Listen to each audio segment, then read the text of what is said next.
بسم الله الرحمن الرحيم.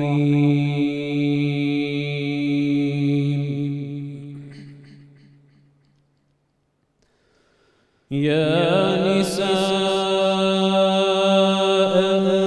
النبي لستن كأحد من النساء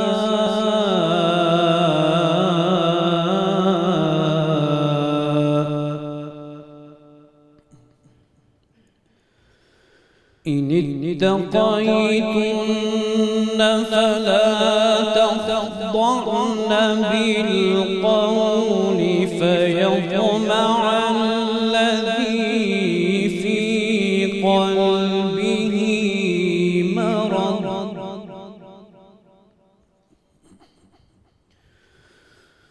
إن اتقيتن فلا تخضعن بالقول فيطمع الذي في قلبه مرض وقلن قولا معروفا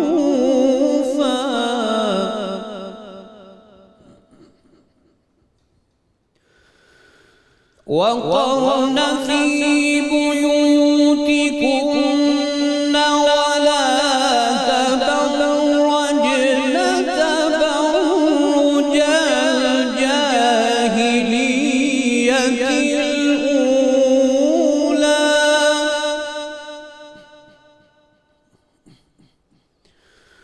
وأقمنا الصلاة وآتينا الزكاة وأطعنا الله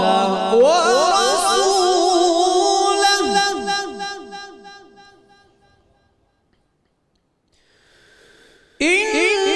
إنما يريد الله ليذهب عنكم الرجس أهل البيت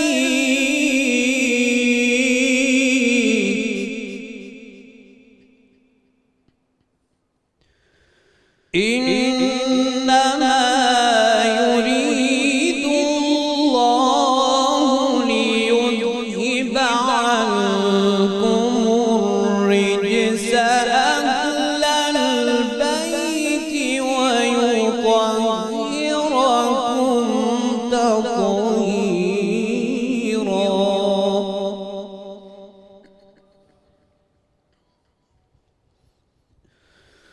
واذكرن ما يتلى في بيوتكن من آيات الله والحكمة إن الله كان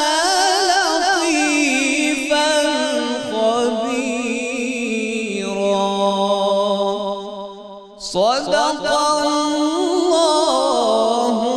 العلي العظيم.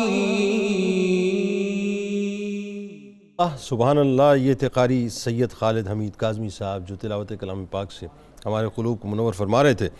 الحمدللہ رب العالمین والصلاة والسلام علی سید الانبیاء والمرسلین. اللہم صلی علی سیدنا و مولانا محمد وعلی آلہ واصحابہ مبارک وسلم وصلی علیہ. دنیا کے تمام دیکھنے والوں کو، تمام چاہنے والوں کو، تمام پیار کرنے والوں کو اور جہاں جہاں تک اس وقت میری آواز کو سنا اور مجھے دیکھا جا رہا ہے، جنید اقبال کی جانب سے انتہائی محبت کے ساتھ السلام علیکم. ایک بار پھر ناظرین میں آپ کو رحمت رمضان کی خصوصی براہ راست نشریات میں سحری کے سسین سے موقع پہ اور رحمت کے عشرے کی آخری سحری کے موقع پہ خوش آمدید کہتا ہوں۔ ناظرین کرام، ہماری آپ کی اس سے بڑھ کر خوش بختی اور کیا ہوگی کہ آج ہم اس پاک مطہر مکرم اور محترم ہستی کی بارگاہ میں ہدیہ عقیدت پیش کر رہے ہیں جو دنیا کے تمام مومنین کی امی جان ہیں۔ آج ہم ان کا تذکرہ پاک کر رہے ہیں جن کا ذکر سن کر دو جہانوں کے آقا کا قلب مسرور ہوتا تھا۔ یعنی یہ صرف ذکر سیدہ خدیجہ الکبریٰ سلام اللہ علیہا ہی نہیں ہے، بلکہ یہ ذکر سرور قلب مصطفیٰ صلی اللہ علیہ وآلہ وسلم کا بھی ذریعہ ہے۔ ناظرین کرام، یہ وہ ہستی ہیں کہ آسمان جن کی عظمتوں اور بلندیوں کو جھک جھک کر سلام کرے، آسمان جن کی عظمتوں اور بلندیوں کو جھک جھک کر سلام کرے، اور زمین کا ذرہ ذرہ جن کے مبارک وجود پر ناز کرے، جن کی منزلوں اور رفتوں کا نہ کوئی نشان لگا سکا ہے، نہ کوئی جان سکا ہے، نہ کوئی جان سکے گا، کہ جن کے مقام و مرتبے پر آسمان کے ستارے بھی نازاں ہیں اور جن و انس و ملائکہ بھی جن کی رفعتوں پر گواہ ہیں، جو قدرت کی طرف سے اعلیٰ اخلاق سے سواری گئیں، جو ایثار و قربانی کے جذبے سے بے انتہا نکھاری گئیں، جو سرکار مدینہ صلی اللہ علیہ وآلہ وسلم کے قلب کی راحت اور ان کا قرار بنی، جو اسلام کی اولین مددگار اور دو جہانوں کے سردار کی غمخوار بنی، تکالیف میں ہر وقت بڑی تکالیف برداشت کی ہیں میری آپ کی ماں نے۔ ناظرین، یہ کہہ دینا بہت آسان ہے صاحب، لیکن ذرا سوچئے، میں بلا تمثیل عرض کر رہا ہوں، ظاہر ہے دنیا کی تو مثال دی نہیں جا سکتی، لیکن جس کا تعلق سپر ایلیٹ کلاس سے ہو وہ میری بات کو سمجھ سکتا ہے کہ سپر ایلیٹ کلاس سے تعلق رکھنے کے بعد ایک وقت وہ آئے کہ جہاں پتے ابال کے پینا پڑیں۔ ذرا سوچئے ناظرین کہ قربانی کا کیا عالم ہوگا کہ تکالیف میں ہر وقت جو محبوب خدا کے ساتھ کھڑی رہیں، پتے کھا کر بھی جو شیبی ابی طالب میں ڈٹی رہیں، جن کے کردار کو مکے کی فضائیں جھک جھک کر سلام کرتی تھیں، جو جہالت زدہ معاشرے میں بھی وقار کی بلندیوں پر رہا کرتی تھیں، جو کفر کے دور میں بھی خانہ کعبہ میں وقت گزارا کرتی تھیں، زمانے کے انقلاب پر بھی جو وقتاً فوقتاً گفتگو فرمایا کرتی تھیں۔ ناظرین کرام، بلا تمثیل عرض کر رہا ہوں کہ اگر آج کوئی خاتون کسی ملک کی سربراہ کی زوجہ ہو تو اس بات پر وہ بڑا فخر محسوس کرتی ہے کہ وہ اس ملک یا اس ملک کی خاتون اول کہلاتی ہے، یعنی ان کے شوہر جو ہیں وہ کسی خاص منصب کے اوپر ہیں۔ لیکن بات یہ ناظرین، یہ تو دنیا کی بات ہے، جس کا منصب ختم ہو جائے گا، جس کی حیثیت بھی کچھ نہیں ہے، جس کے اوقات بھی کچھ نہیں ہے، یعنی منصب آج ہے اور کل نہیں ہے۔ اب ذرا سوچئے، جو اسلام کی خاتون اول ہیں، جو سرکار مدینہ صلی اللہ علیہ وآلہ وسلم کی زوجہ اول ہیں، جو سرکار مدینہ صلی اللہ علیہ وآلہ وسلم پر ایمان لانے میں خاتون اول ہیں، جو مومنین کی ماؤں کی صف میں خاتون اول ہیں، جو بحیثیت زوجہ سرکار مدینہ صلی اللہ علیہ وآلہ وسلم کی خدمت کرنے والیوں میں خاتون اول ہیں، جو سرکار مدینہ صلی اللہ علیہ وآلہ وسلم کو اعلان نبوت کے بعد ڈھارس دینے میں خاتون اول ہیں، جو سرکار مدینہ صلی اللہ علیہ وآلہ وسلم پر اپنا مال قربان کرنے میں خاتون اول ہیں، جو سرکار مدینہ صلی اللہ علیہ وآلہ وسلم پر اپنا سب کچھ قربان کرنے میں خاتون اول ہیں، جو سرکار مدینہ صلی اللہ علیہ وآلہ وسلم سے پیار کرنے میں، محبت کرنے میں، عقیدت کرنے میں، زوجہ جتنی بھی ازواج مطہرات ہیں ناظرین ان میں خاتون اول ہیں، جو حضور نبی کریم صلی اللہ علیہ وآلہ وسلم کو دعوت اسلام میں پیش آنے والے غم اور تکالیف کو سہنے میں خاتون اول ہیں، جو نبی کریم صلی اللہ علیہ وآلہ وسلم کی ہمت باندھنے اور بلند ہمتی کے ساتھ ہر آڑے وقت میں آپ کا ساتھ دینے میں خاتون اول ہیں، جو جبرائیل علیہ السلام کے ذریعے آسمانوں سے اللہ کی طرف سے وصول کیے جانے والے سلام میں خاتون اول ہیں، جو اللہ کی طرف سے جنت کے حسین محل کی بشارت وصول کرنے میں خاتون اول ہیں، جو سرکار مدینہ صلی اللہ علیہ وآلہ وسلم کے ساتھ تکلیفوں اور مصائب کو برداشت کرنے میں خاتون اول ہیں، جو قدرت کے کارخانے سے لولا کلمہ خلقت الافلاق کا تاج سجا کر تشریف لانے والے محبوب خدا کی رفیقہ اول ہیں، جو ملکۃ العرب اور ملکۃ التجار کا تاج سجائے عرب کے مردوں کے معاشرے میں کاروباری دنیا میں خاتون اول ہیں۔ یہ وہ عظیم ترین ہستی ہیں ناظرین کہ وفائیں جن کو حسرت سے تکتی ہیں، وفائیں جن کو حسرت سے تکتی ہیں، جن کی بارگاہ میں دنیا کی ساری سعادتیں جھکتی ہیں، قربانیاں جن کو جھک جھک کر سلام کریں، ایثار کے جذبے جن کے در سے سوال کریں، طہارت و پاکیزگی جن کے صدقے تقسیم کی جائیں، وفاؤں کی خیرات جن کے در سے لی جائیں، بے وقار جن کے نام کی خیرات لے کر باوقار ہو جائیں، بلندیوں کو جن کے ذکر سے چار چاند لگ جائیں، عظمتیں جن کی رفتوں کو دیکھ کر سروں کو جھکائیں، کائنات کی ایک ایک شے جن کے در سے صدقوں کو پائیں، جنہوں نے اپنا سب کچھ اپنے آقا و مولا کی بارگاہ میں قربان کر دیا، مال تو کیا اپنی جان کو، اپنی اولاد کو قربان کر دیا، جن کا مال دین اسلام کی عمارت کی بنیادوں میں ملا، جن کو نہیں چاہیے تھا اپنی قربانیوں کا کوئی بھی صلہ، جو جنتی جوانوں کے سردار کی نانی جان ہو، جو سیدہ کائنات کی امی جان ہو، جو مولا کائنات مولا علی کرم اللہ وجہ الکریم کی ساس ہو، جو طیبہ بھی ہو طاہرہ بھی ہو، جو طیبہ بھی ہو طاہرہ بھی ہو، بس یوں کہیے ناظرین کہ جو ہماری عقیدتوں ہماری محبتوں کا مرکز بھی ہو، ہم اپنا سر جھکا کر ان کو حضرت خدیجۃ الکبریٰ سلام اللہ علیہا کہہ کے پکارتے ہیں۔ آج انشاءاللہ ان کی بارگاہ میں ہدیہ عقیدت پیش کریں گے ناظرین، اور ہمارے ساتھ آپ رہیں گے، کیونکہ آج کا پروگرام میں نہیں جانتا کہ عقیدتوں کی کس منزل پہ ہمیں لے کے جائے گا، لیکن میں ایک بات ضرور جانتا ہوں کہ ہم اور آپ مل کر اس منزل پر پہلا قدم رکھیں گے، باقی قدم وہ رکھوائیں گے انشاءاللہ، اور اس یقین کے ساتھ کہ کل بروز محشر جب ہمارے قدم ڈگمگا رہے ہوں گے، جب ہم عقیدتوں کی منزل پہ ناظرین قدم رکھیں گے نا، تو اس یقین کے ساتھ رکھیں گے کہ کل بروز محشر خدا نہ خواستہ ہمارے جب قدم ڈگمگا رہے ہوں گے تو سہارا دینے کے لیے ہماری ماں ضرور وہاں پہ موجود ہوں گی۔ آغاز کرتے ہیں، 3 شخصیات ہمارے ساتھ موجود ہیں جو یقیناً کسی بھی تعارف کے محتاج نہیں ہیں۔ پہلی شخصیت آپ کے ہمارے ہم سب کے بزرگ ہیں، ممتاز عالم دین محترم جناب پروفیسر محمد سعید احمد خان صاحب۔ دوسری شخصیت ممتاز اسکالر بزرگ شخصیت جناب پیر قمر الشکور احمد صاحب، اور تیسری شخصیت بزرگ شخصیت ممتاز اسکالر جناب ڈاکٹر شبیر احمد جامی صاحب موجود ہیں۔ تینوں آپ کو السلام علیکم، خوش آمدید۔ اور میرے دائیں جانب میرے بھائی پرنس آف قوالی کہوں تو غلط نہ ہوگا، اپنے ساتھیوں کے ساتھ موجود ہیں جناب شیر میاداد خان صاحب، آپ کو بھی خوش آمدید اور السلام علیکم۔ شکریہ، السلام علیکم۔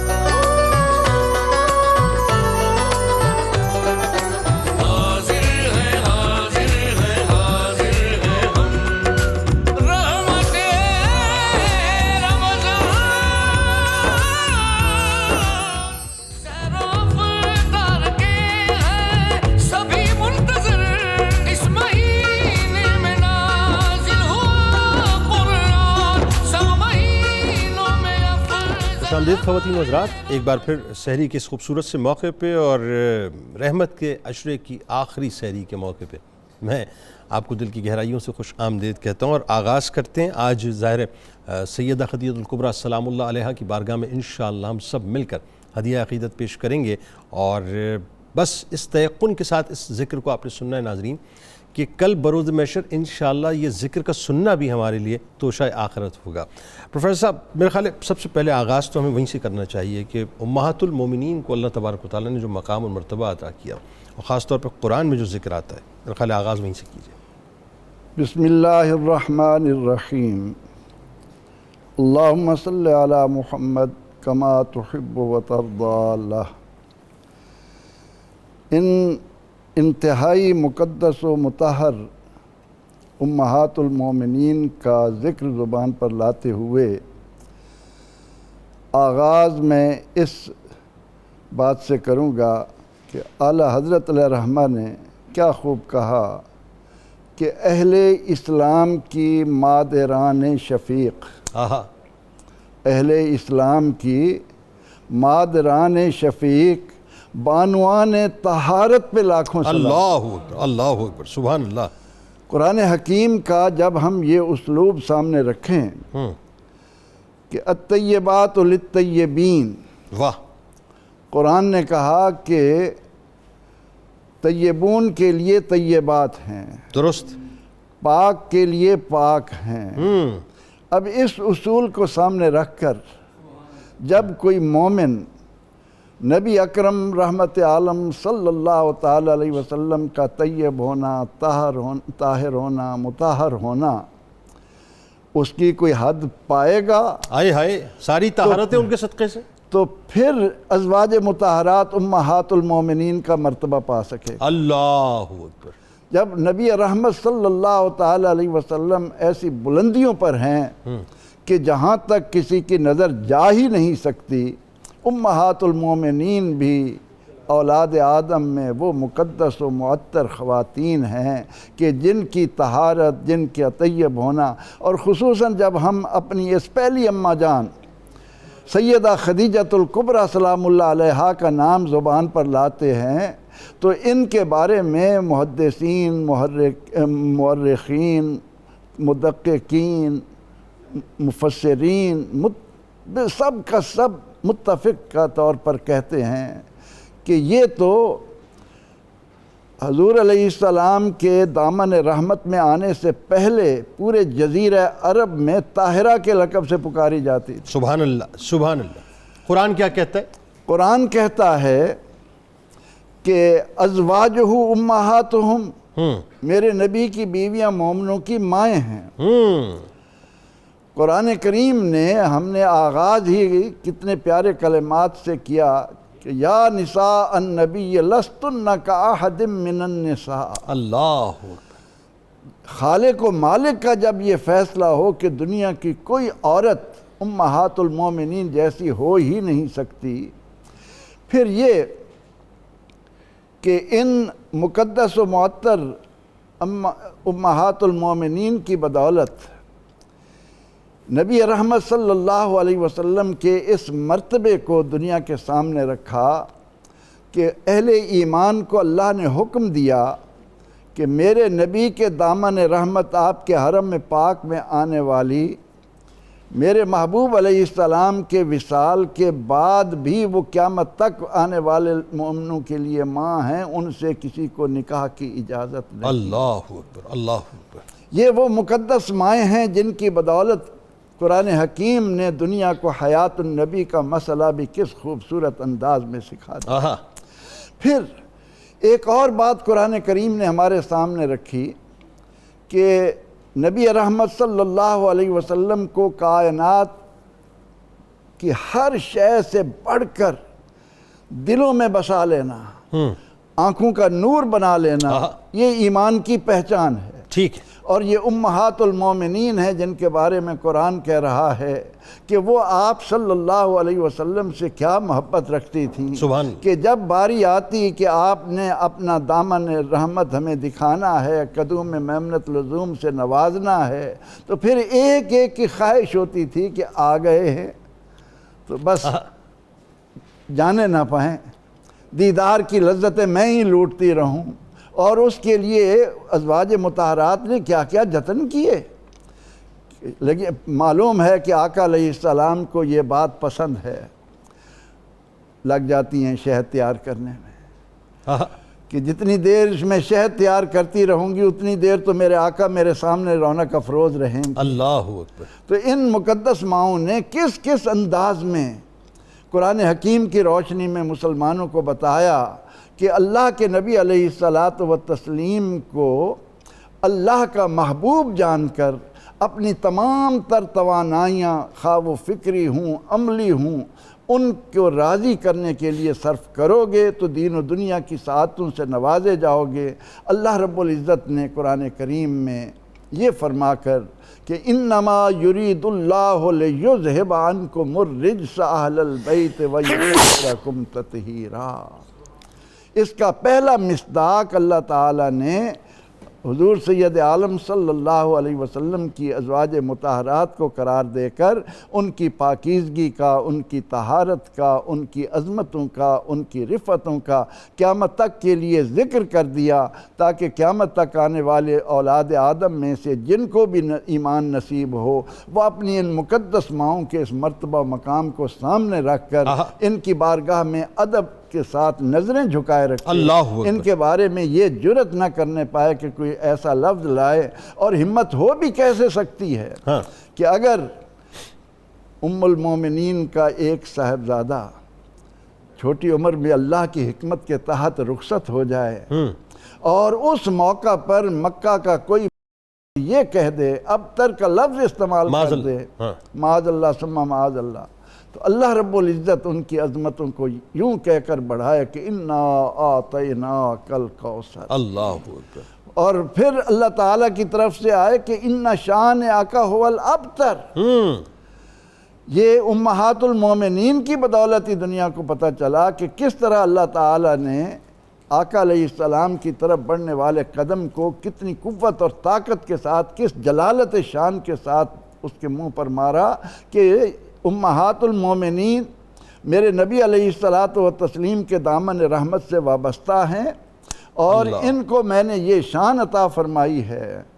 کہ ان کے گھروں میں جبریل قرآن لے کر جاتے ہیں۔ یعنی اب میں یہ سمجھا آپ کی بات سے ایک اور بات جو بڑی خاص، میرا خیال ہے کل ہم نے شاید اس پہ تھوڑی سی گفتگو کی تھی، لیکن اس کو ذرا سے کھولیں آپ، کہ جب ماں کا مقام یہ ہے کہ اس کے قدموں کے نیچے جنت رکھ دی، تو دنیا کی ساری مائیں جو اپنے بچوں کی جنتیں اپنے قدموں کے لیے نیچے لیے ہوں گی، وہ بھی ان ماؤں کے قدموں کے نیچے کھڑی ہیں۔ ان ماؤں کے صدقے میں، انہی ماؤں کے صدقے میں ہی تو قرآن نے ان کو نمونہ بنا کر کہ وَمَن يَقْنُتْ مِنْكُنَّ، تم میں سے جو فرما بردار ہوگی۔ اب فرما برداری کا جو اسلوب، جو انداز امہات المومنین نے قیامت تک آنے والی ماؤں کو دیا، وہی نمونہ ہے، اور اس سے ہٹ کر خلاف پیمبر کسے راہ گزید، ہرگز بمنزل نہ خواہد رسید۔ تو آقا علیہ السلام کے دامن رحمت میں آنے والی ان ہماری مقدس و معطر ماؤں کو اللہ رب العزت نے یہ مرتبہ دیا ہے کہ قیامت تک آنے والی عورتیں جو مائیں بنتی ہیں، ان کا شرف جتنا بھی ہوگا وہ ان کے صدقے۔ سبحان اللہ۔ بات آگے بڑھاتے ہیں۔ سیدہ خدیجہ الکبریٰ سلام اللہ علیہا، آپ ان کا خاندانی تعارف، پھر عرب کے معاشرے میں جو اللہ تعالیٰ نے آپ کو ایک مقام عطا کیا کہ وہ اس زمانے میں میل ڈومیننٹ سوسائٹی کہلاتا تھا، ظاہر ہے مردوں کا سارا غلبہ تھا، لیکن اس میں آپ کو اللہ تعالیٰ نے مقام و مرتبہ دیا۔ بسم اللہ الرحمن الرحیم۔ ام المومنین حضرت خدیجہ الکبریٰ سلام اللہ علیہا جناب خویلد کی صاحبزادی ہیں، اور اللہ رب العزت نے خاص شرف ان کے لیے جو قائم کیے ہیں، ان کی فہرست بہت لمبی ہے۔ ایسا ہی بنو اسد قریش کے قبیلہ کی ایک شاخ ہے جس سے آپ کا تعلق ہے، اور بنو اسد کو مکہ مکرمہ کے، یعنی بنو اسد کے قبیلہ کو مکہ کے شرفاء میں شمار کیا جاتا تھا، یعنی شرفاء مکہ۔ اور جو آپ نے طاہرہ لقب کی بات کی ہے، وہ خاص طور پر اس طرف غمازی کرتی ہے کہ اللہ رب العزت نے اس معاشرہ میں جہاں رشتوں کے تقدس کی اہمیت مفقود ہوتی جا رہی تھی، وہاں اللہ رب العزت نے آپ کو پاک دامنی کا یہ اعزاز عطا فرمایا تھا جو زباں زد خاص و عام تھا۔ اور اس کی ایک خاص وجہ یہ تھی کہ حکمت الہیہ میں اور مشیت الہیہ میں یہ راز تھا کہ اس ہستی نے آنے والے وقت میں قدرت کا اپنا حسن انتظام تھا، طیب و طاہر رسول صلی اللہ علیہ وآلہ وسلم کے حرم کی زینت بننا تھا، اس لیے آقا طیب و طاہر ہیں تو آپ کو طاہرہ کا لقب جو ہے وہ آپ کے لیے خاص تھا۔ سبحان اللہ۔ چونکہ جناب خویلد کی کوئی اولاد نرینہ نہیں تھی، اس لیے ان کا جو بزنس تھا، ان کی تجارت جو تھی، اور تذکروں میں 50,000 اونٹ کے قریب مال تجارت تھا۔ 50,000 اونٹ؟ جی 50,000 اونٹ مال تجارت تھا۔ اور میں یہ بات اپنے طالب علموں کو کہوں کہ ذہن میں رکھیں کہ اہل مکہ کی تجارت جو ہے وہ سردیوں میں یمن کے ساتھ ہوتی تھی، گرمیوں میں شام کے ساتھ ہوتی تھی۔ تو حضرت خدیجہ الکبریٰ وہ شخصیت ہیں، ادھر سے قافلے آ رہے ہیں، ادھر مال جا رہا ہے، ادھر آپ اس تمام بزنس کو سنبھالے ہوئے، اور اس کے ساتھ ساتھ اپنی جو ازلی اللہ نے آپ کو شان عطا فرمائی تھی، شرافت کی، وقار کی، اس شخصیت کے سبب سے پروردگار عالم نے ایک جداگانہ اور ممتاز شان عطا فرمائی۔ یعنی اس کا مطلب اس زمانے میں آپ عرب کے معاشرے کی ٹاپ ایکسپورٹر بھی تھیں، ٹاپ امپورٹر بھی تھیں، کوئی شک نہیں، بلا شبہ اس پہ کوئی شک نہیں۔ اور اللہ رب العزت کی طرف سے یہ آپ کے لیے ایک خاص انعام تھا کہ عرب کے بہت سے امیر لوگ اور بہت سے صاحب حیثیت لوگ آپ سے رشتہ کے خواہش مند تھے، لیکن آپ کی چونکہ اپنی شخصیت عظمت کردار کا بہت بڑا نمونہ اور مظہر تھی، اس لیے آپ کسی رئیس کی طرف نہیں بلکہ کسی عظیم کردار کی حامل شخصیت جو تھی اس کے انتظار میں اور اس کی تلاش میں تھی۔ اسی ضمن میں ایک بہت ہی اہم واقعہ، ایک بہت اہم روایت شاہ عبدالحق محدث دہلوی رحمۃ اللہ تعالیٰ نے مدارج النبوت میں نقل کی ہے کہ حضرت خدیجۃ الکبریٰ نے انہی ایام میں عقد جناب رسول خدا صلی اللہ علیہ وآلہ وسلم سے پہلے ایام جو تھے، ان ایام میں ایک خواب دیکھا کہ آسمان سے سورج اترا ہے اور ان کی گود میں آ گیا۔ اس کا اپنے کزن سے، چچا زاد ورقہ بن نوفل سے، جو الہامی کتابوں کے تورات، زبور اور انجیل کے عالم تھے اور ان کتابوں کا سریانی زبان میں ترجمہ کیا کرتے تھے، وہ اپنے مذہب میں عیسائی تھے، ان کے ساتھ مشورہ کیا کہ یہ کیا ہے۔ اس نے کہا تمام الہامی کتابیں جو ہیں وہ اس بات کا اظہار کر رہی ہیں کہ ان قریب نبی آخر الزمان صلی اللہ علیہ وآلہ وسلم مکہ میں ظہور فرمائیں گے، اور خدیجہ وہ آفتاب جو تیری آغوش میں آیا ہے وہ اللہ کے وہ محبوب رسول ہو سکتے ہیں، کوئی دوسرا نہیں ہو سکتا۔ میں ایک بات ابھی سوچوں، کل ہم نے حضرت صفیہ سلام اللہ علیہ کی بارگاہ میں ہدیہ عقیدت پیش کیا، انہوں نے بھی ایسا ہی خواب دیکھا، یعنی اور کتنی مماثلت ہے۔ آپ یہ دیکھیے وہاں بھی جو ہے وہ اسی طرح سے سورج اترا آپ کی مطلب مبارک گود میں، یہاں بھی یہ معاملہ، یہ بڑی ریزیمبلنس محسوس ہوتی ہے مجھے خوابوں میں، خاص طور پر ازواج مطہرات۔ جی یہ اللہ تعالیٰ کی طرف سے گویا ان کی ایک فکر جو تھی اس کو راست کرنے کا ایک سبب تھا، اور انہیں یہ سمجھایا جا رہا تھا الہامی کیفیت میں کہ تم کس جگہ کے لیے خاص ہو، تمہاری شان کیا ہے، تمہارا مقام کیا ہے۔ اور یہ الہامی کتابوں کے حوالے سے جو ورقہ بن نوفل نے بات کی، میں خوبصورت قطع، شیر میاں داد صاحب نے ہمیں بہت ہمارا ولولہ بڑھایا ہے، میں خوبصورت قطع ان کی نظر کرتا ہوں آپ کے توسط سے۔ ہر ایک دور تیرے دور کی گواہی دے، یا رسول اللہ صلی اللہ علیہ وسلم، ہر ایک دور تیرے دور کی گواہی دے، کسے مجال کسی اور کی گواہی دے، اسے نصیب نہ ہو آسمان کا سایہ تیرے سوا جو کسی اور کی گواہی دے۔ اور رات ہے تو حضور کی عظمت کے ترانے گا رہی ہے، زبور ہے تو حضور کی عظمت کے تذکرے کر رہی ہے، انجیل ہے تو حضور علیہ السلام کی صفات کو بیان کر رہی ہے۔ محمد کی محبت دین حق کی شرط اول، اسی میں وہ اگر حامی تو سب کچھ نامکمل۔ بے شک یہ حفیظ جالندری کا بہت خوبصورت پورا کے پورا سلام عقیدت ہے جس سے آپ نے یہ شعر پڑھا۔ تو یہ حضرت خدیجۃ الکبریٰ کو یہ ایک طرح سے ایک ان کی اللہ تعالیٰ کی طرف سے گائیڈ لائن تھی کہ تم کس جگہ کے لیے، یہ جو بھی آیات سورہ احزاب کی تلاوت قاری صاحب نے کی، یہ آیات ہی اس بات کا اعلان ہے کہ تم عام خواتین نہیں ہو بلکہ تمہارا منصب، تمہاری شان کچھ اور ہے۔ اچھا میں یہاں ایک بات بہت اہم عرض کرنا چاہتا ہوں، فیض صاحب نے بہت خوبصورت ماشاءاللہ وازواجہ امہاتہم سورہ احزاب سے مبارک کلمات پڑھے۔ میں جو سمجھتا ہوں، میرا ایقان جس بات کی گواہی دیتا ہے وہ یہ ہے کہ اللہ رب العزت نے امہات المومنین کے لیے، یعنی مومنین کی ماں ہونا، ان کے لیے اس لیے پسند کیا کہ ایک مرد کے لیے سب سے مقدس، سب سے محترم، جس کی طرف کبھی آنکھ اٹھا کر نہیں دیکھتا، وہ رشتہ جو ہے وہ ماں کا رشتہ ہے۔ یعنی اس کو عام ماں نہیں ہم کہیں گے بلکہ قرآن نے انہیں مومنین کی مائیں کہہ کر مخاطب کر کے گویا امت مصطفیٰ کو یہ میسج کنوے کیا کہ ان بارگاہوں میں اپنی نظریں نیچی رکھنا۔ واہ واہ واہ، کیا اچھی بات ہے، ان بارگاہوں میں اپنی نظریں نیچی رکھنا، اپنی نگاہیں جھکا کے رکھنا۔ اور پھر حضرت خدیجۃ الکبریٰ تو وہ ہیں جو تمام ازواج مطہرات میں بھی سر فہرست ہے۔ حضور سید عالمین صلی اللہ علیہ وآلہ وسلم نے دیکھیں 25 برس رفاقت ہے حضرت خدیجۃ الکبریٰ کی، 25 برس میں حضور نے دوسرا عقد نہیں کیا۔ کتنی بڑی شان، کتنی بڑی فضیلت اور کتنا بڑا کردار ہے حضرت خدیجۃ الکبریٰ کا۔ یعنی نزول وحی کی کیفیت تفصیلی تو آگے گفتگو آئے گی، میں ایک چھوٹا سا اشارہ دینا چاہتا ہوں۔ جب حضور علیہ السلام کفار مکہ کی، قریش کی جو گستاخانہ باتیں تھیں، حضور کا قلب رحمت للعالمین ہے، گداز قلب، جب حضور علیہ السلام کا تھوڑا سا بے چین ہوتا، آپ آتے،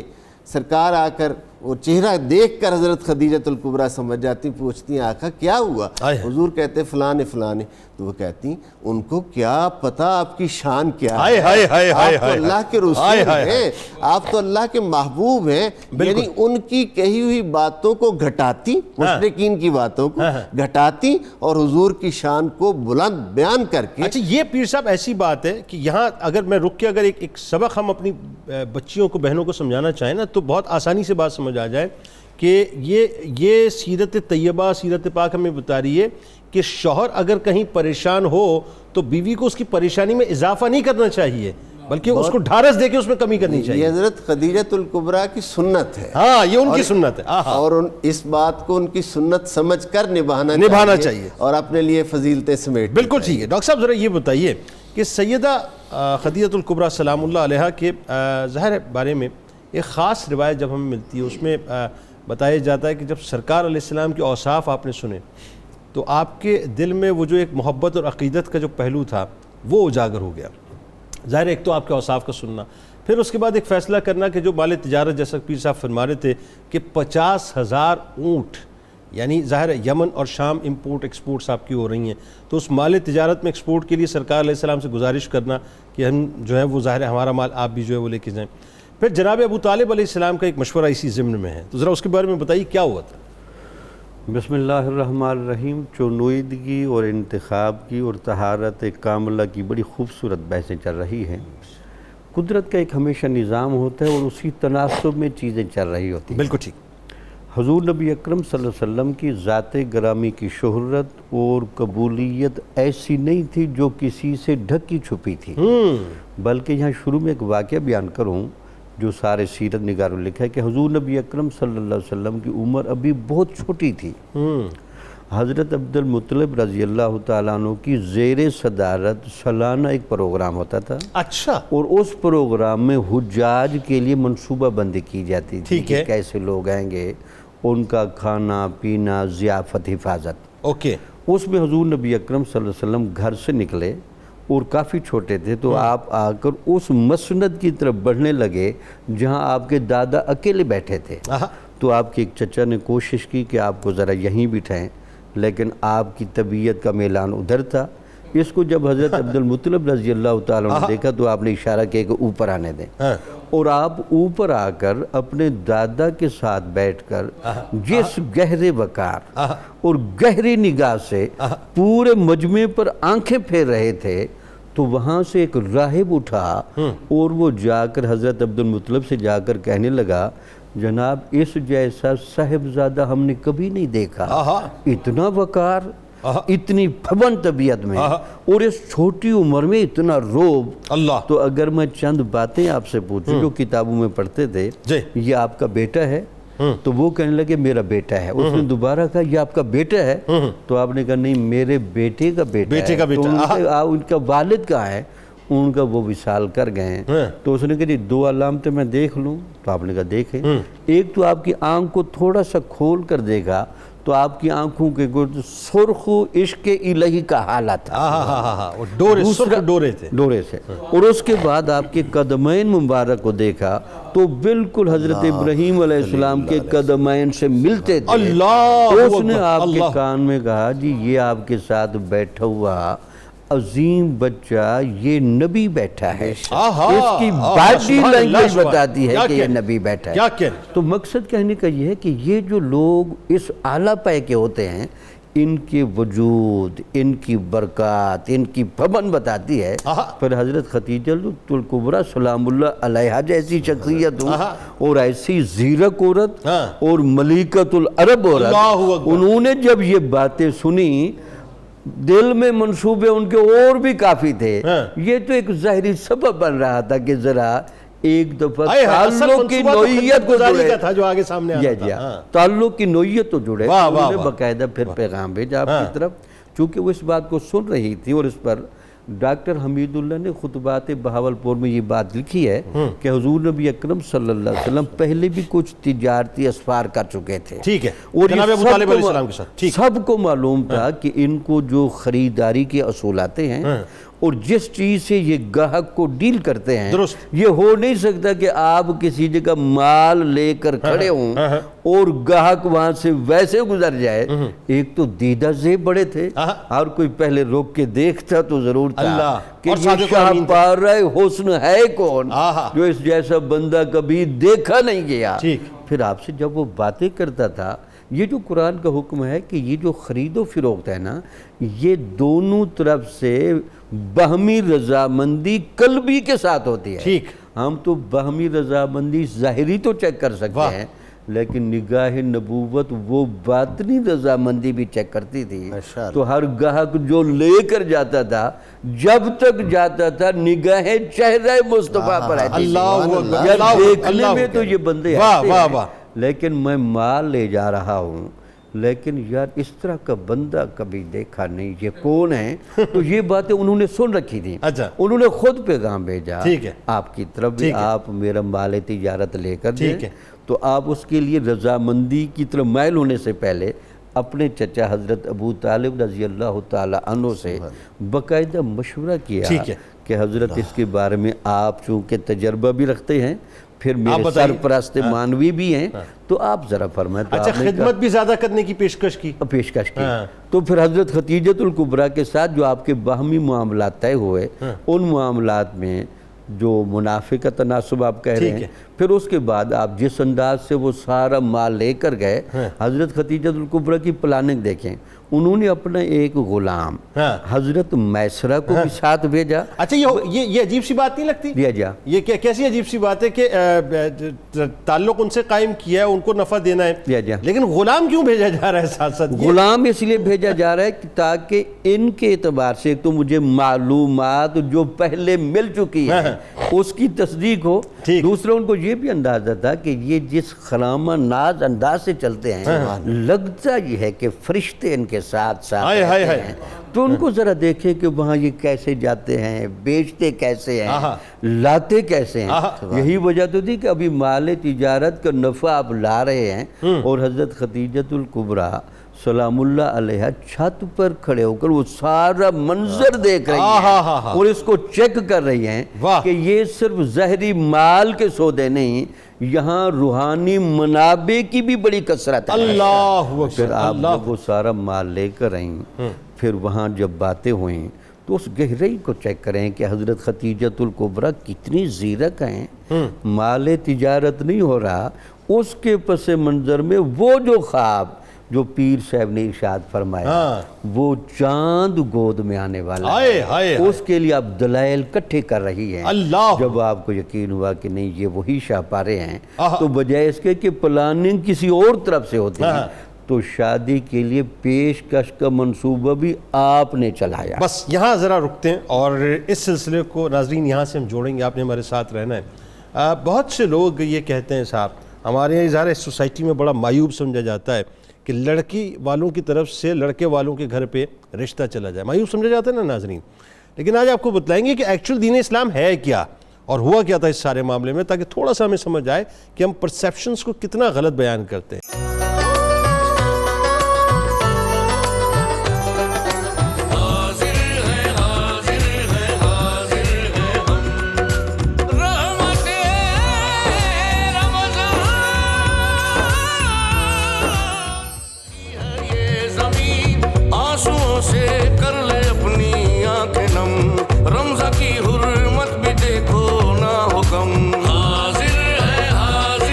ایک بار پھر ناظرین میں آپ کو خوش آمدید کہتا ہوں. رحمت رمضان کی خصوصی براہ راست نشریات میں آج پاک تذکرہ ہے ہماری آپ کی ماں, ہم سب کی ماں, امت کی ماں حضرت خدیجۃ الکبریٰ سلام اللہ علیہا کا. اور اب وہ موقع ہے ناظرین جس پہ رک کے تھوڑا سا میں چاہوں گا آپ توجہ سے اس بات کو سنیے گا, کیونکہ ہمارے یہاں تصور تو ظاہر ہے یہی ہے کہ ایک لڑکے والوں کے گھر سے جو ہے رشتہ جاتا ہے, لڑکی والوں کے گھر سے کبھی رشتہ نہیں جاتا. لیکن وہاں کیا ہوا تھا یہ سمجھنے کی بہت ضرورت ہے, تاکہ بہت سے جو مسکنسیپشنز ہیں وہ تھوڑا ہمیں کلیئر ہونے چاہیے. لیکن اس سے قبل چند مصرے میں آپ کی نظر کر رہا ہوں کہ نصاب عشق و وفا سیدہ خدیجہ ہیں. نصاب عشق و وفا سیدہ خدیجہ ہیں, قرار شاہ دنا سیدہ خدیجہ ہیں، بلا شبہ ہیں خدیجہ ہی جدہ سادات، کیا بات، بلا شبہ ہیں خدیجہ ہی جدہ سادات، بنائے آل ابا سیدہ خدیجہ ہیں، لٹا دی دولت اسلام کی بقا کے لیے، لٹا دی دولت اسلام کی بقا کے لیے، معین دین خدا سیدہ خدیجہ ہیں، در کرم سے کوئی بھی نہیں گیا خالی، در کرم سے کوئی بھی نہیں گیا خالی، کمال جود و سخا سیدہ خدیجہ ہیں، خوشی ہو یا کہ ہو غم، خوشی ہو یا کہ ہو غم، مصطفیٰ کے ساتھ رہیں، نشان صبر و ولا سیدہ خدیجہ ہیں، ہرا پہ توشہ لیے ان کا دم بدم جانا، ہرا پہ توشہ لیے ان کا دم بدم جانا، کمال حلم و رضا سیدہ خدیجہ ہیں، نہ ہوگا شور و شغب کوشک خدیجہ میں، نہ ہوگا شور و شغب کوشک خدیجہ میں، مکین خلد علا سیدہ خدیجہ ہیں، کہ جن پہ عرش سے تسلیم حق ہوئی نازل، کہ جن پہ عرش سے تسلیم حق ہوئی نازل، پسند ذات خدا سیدہ خدیجہ ہیں، مٹیں گے تیرے مشاہد تمام رنج و علم، مٹیں گے تیرے مشاہد تمام رنج و علم، کہ درد و غم کی دوا سیدہ خدیجہ ہیں۔ پروفیسر صاحب اب وہ موقع ہے، ذرا یہ بتائیے، اور اس کے ساتھ ساتھ آپ نے یہ بھی بتانا ہے کہ یہ روایت سیدہ خدیجۃ الکبریٰ سلام اللہ علیہا نے قائم کی کہ پیغام نکاح آپ کی طرف سے کیا۔ ہمارے یہاں یہ ٹیبو سمجھا جاتا ہے معاشرے میں کہ صاحب اگر لڑکی والے لڑکے والوں کے یہاں پیغام بھیج دیں، لیکن وہ پیغام کیسے بھیجا، کیا ہوا، کس کے ذریعے بھیجا، نکاح کی تقریب کیسے ہوئی، خطبہ کس نے دیا، ذرا بتائیے۔ سیدہ خدیجہ سلام اللہ علیہا کا خواب تھا اور رب علا کا انتخاب تھا۔ سیدہ خدیجۃ الکبریٰ ایک موقع پر فرماتی ہیں کہ یا رسول اللہ صلی اللہ علیہ وسلم، انی قد رغبت فیک لحسن خلق کا و صدق حدیث کا، کہ میں آپ کی طرف مائل کیوں ہوئی، میرا دل آپ کی طرف کیوں گیا، کہ لحسن خلق، پوری وادی میں ایسا اخلاق کہیں نہیں تھا، اللہ اکبر، ایسی سچائی اور مجھے کہیں نظر نہیں آ رہی تھی۔ اللہ سیدہ خدیجۃ الکبریٰ سلام اللہ علیہا کے والد خویلد، جیسا کہ ابھی ہم نے پیر صاحب کی زبانی سنا کہ کتنے بڑے تاجر، 50,000 اونٹ، بتائیے، لإیلاف قریش ایلاف رحلۃ الشتاء والصیف، اللہ نے ان کی تجارتوں کا، مکے والوں کا قرآن میں ذکر کیا۔ درست۔ اب اس کی بنا پر مکہ اور اس کے آس پاس اس گھرانے کی جو شہرت تھی وہ کسی سے پوشیدہ نہ تھی، بالکل ٹھیک ہے، اور ہر ایک کی تمنا تھی، اور پھر سیدہ خدیجۃ الکبریٰ کا جہاں عقد ہوا وہ بھی اللہ تعالیٰ کو منظور کچھ اور تھا، ٹھیک، تو حضرت خویلد بہت پریشان رہتے تھے، اور وہ حرب الفجار میں شہید و مارے گئے۔ اب گھرانہ جو تھا وہ ایک طرح سے مردوں سے، یعنی جوان مردوں سے خالی ہے،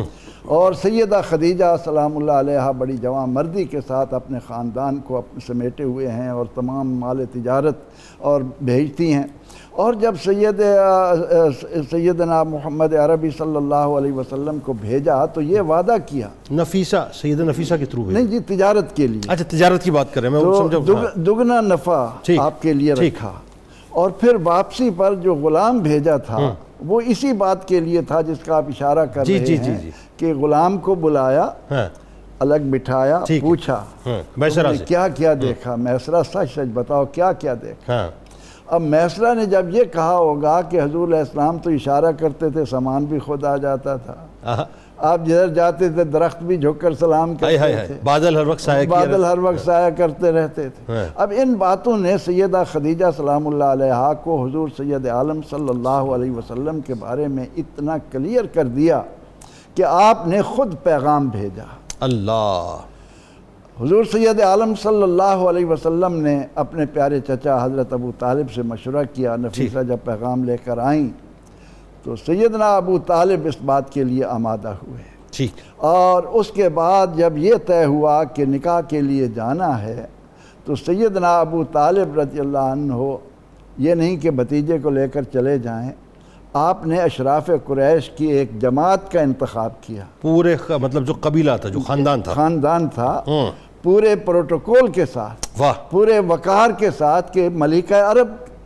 واہ، عرب کی شہنشاہ خاتون کے گھر جا رہے ہیں، جن کی دولت کا کوئی انتہا نہیں، جن کے نسب کا، جن کی شرافت کا، جن کے اخلاق کا دھوم ہے۔ تو ادھر حضرت خدیجہ نے بھی اپنے چچا اسد کے ذریعے وہاں بھی شرفاء اکٹھے کی۔ یعنی یہ فیملی ویلیوز بھی نظر آ رہی ہیں نا، آپ اس میں ایک بات دیکھیں خاص طور پہ، یہ میں صرف انٹرپریٹ کر رہا ہوں 2-3 باتیں تاکہ سننے والوں کو سمجھ آئے۔ ایک تو یہ کہ خاتون کے تھرو نکاح کا پیغام جانا، پھر چچا کے ساتھ مشورہ کرنا، یہ فیملی ویلیو ہے سرکار علیہ السلام کا۔ چچا کو ساتھ لے کے جانا، بڑوں سے مشاورت کرنا، وہاں بھی بڑوں کی انوالومنٹ ہونا، بڑوں کی رضامندی کے ساتھ سارے کام کرنا۔ جی جاری رکھیے۔ اور سیدہ خدیجۃ الکبریٰ کی طرف سے ان کے چچا زاد بھائی حضرت ورقہ بن نوفل بھی موجود ہیں، اور ورقہ بن نوفل اس وقت علمی دنیا کا ایک چمکتا ستارہ تھا، نصرانی مسلک تھا۔ اب حضور سید عالم صلی اللہ علیہ وسلم ظاہری طور پر تو سیدنا حضرت ابو طالب کے ساتھ جا رہے ہیں، لیکن یہ تو آنکھیں ہی دیکھ رہی ہوں گی کہ کس طرح فرشتوں کا جھرمٹ اس بارات کے، پہلا نکاح محبوب خدا کا، آئے ہائے ہائے، کس شان سے دولہا بن کر آپ صلی اللہ علیہ وسلم خدیجۃ الکبریٰ کے مکان کی طرف جا رہے ہیں۔ مطلب یہ کہیے کہ ظاہری طور پہ تو باراتی جو ہے قریش قبیلے کے لوگ تھے، لیکن بارات تو میرا خیال ہے زمین سے لے کے آسمان تک جو ہے فرشتوں کی ساتھ ساتھ ہوگی۔ کل ہم ذکر کر رہے تھے کہ سیدہ صفیہ کے نکاح میں 70,000 فرشتے ہیں، ہاں بالکل ایسے، لیکن یہ تو امہات المومنین کی بھی سردار ہیں۔ اللہ اکبر۔ آپ جیسا شرف تو 4 جن خواتین کو نبی اکرم رحمت عالم صلی اللہ علیہ وسلم نے مرتبہ مقام دیا، ان میں سیدہ خدیجہ کبریٰ رضی اللہ عنہا کا مقام کتنا بلند ہے۔ بالکل ٹھیک ہے۔ تو بہر کیف ظاہری طور پر چونکہ ابھی نبوت کا اعلان نہیں ہوا، اور وہاں جا کر جب محفل منعقد ہوئی اور سیدنا حضرت ابو طالب کھڑے ہوئے اور انہوں نے اتنے پیارے کلمات کے ساتھ نکاح کا خطبہ پڑھا، اللہ اپنا شرف بتایا کہ ہم اولاد اسماعیل میں سے، ہمارے جد امجد ابراہیم علیہ السلام، اللہ اکبر، اور پھر سارے اوصاف گنوانے کے بعد جب انہوں نے خطبہ ختم کیا تو سیدہ خدیجۃ الکبریٰ کی طرف سے بھی ورقہ بن نوفل کھڑے ہوئے، انہوں نے بھی اس خاندان کے اوصاف گنوائے، اور اس کے بعد جب عقد ہو گیا، بعض علماء نے لکھا کہ 20 اونٹ ابو طالب کی طرف سے حق مہر، کسی نے کہا 400 مسکال سونا ہوا، کسی نے 6 اونٹ کا ذکر کیا۔ بہر کیف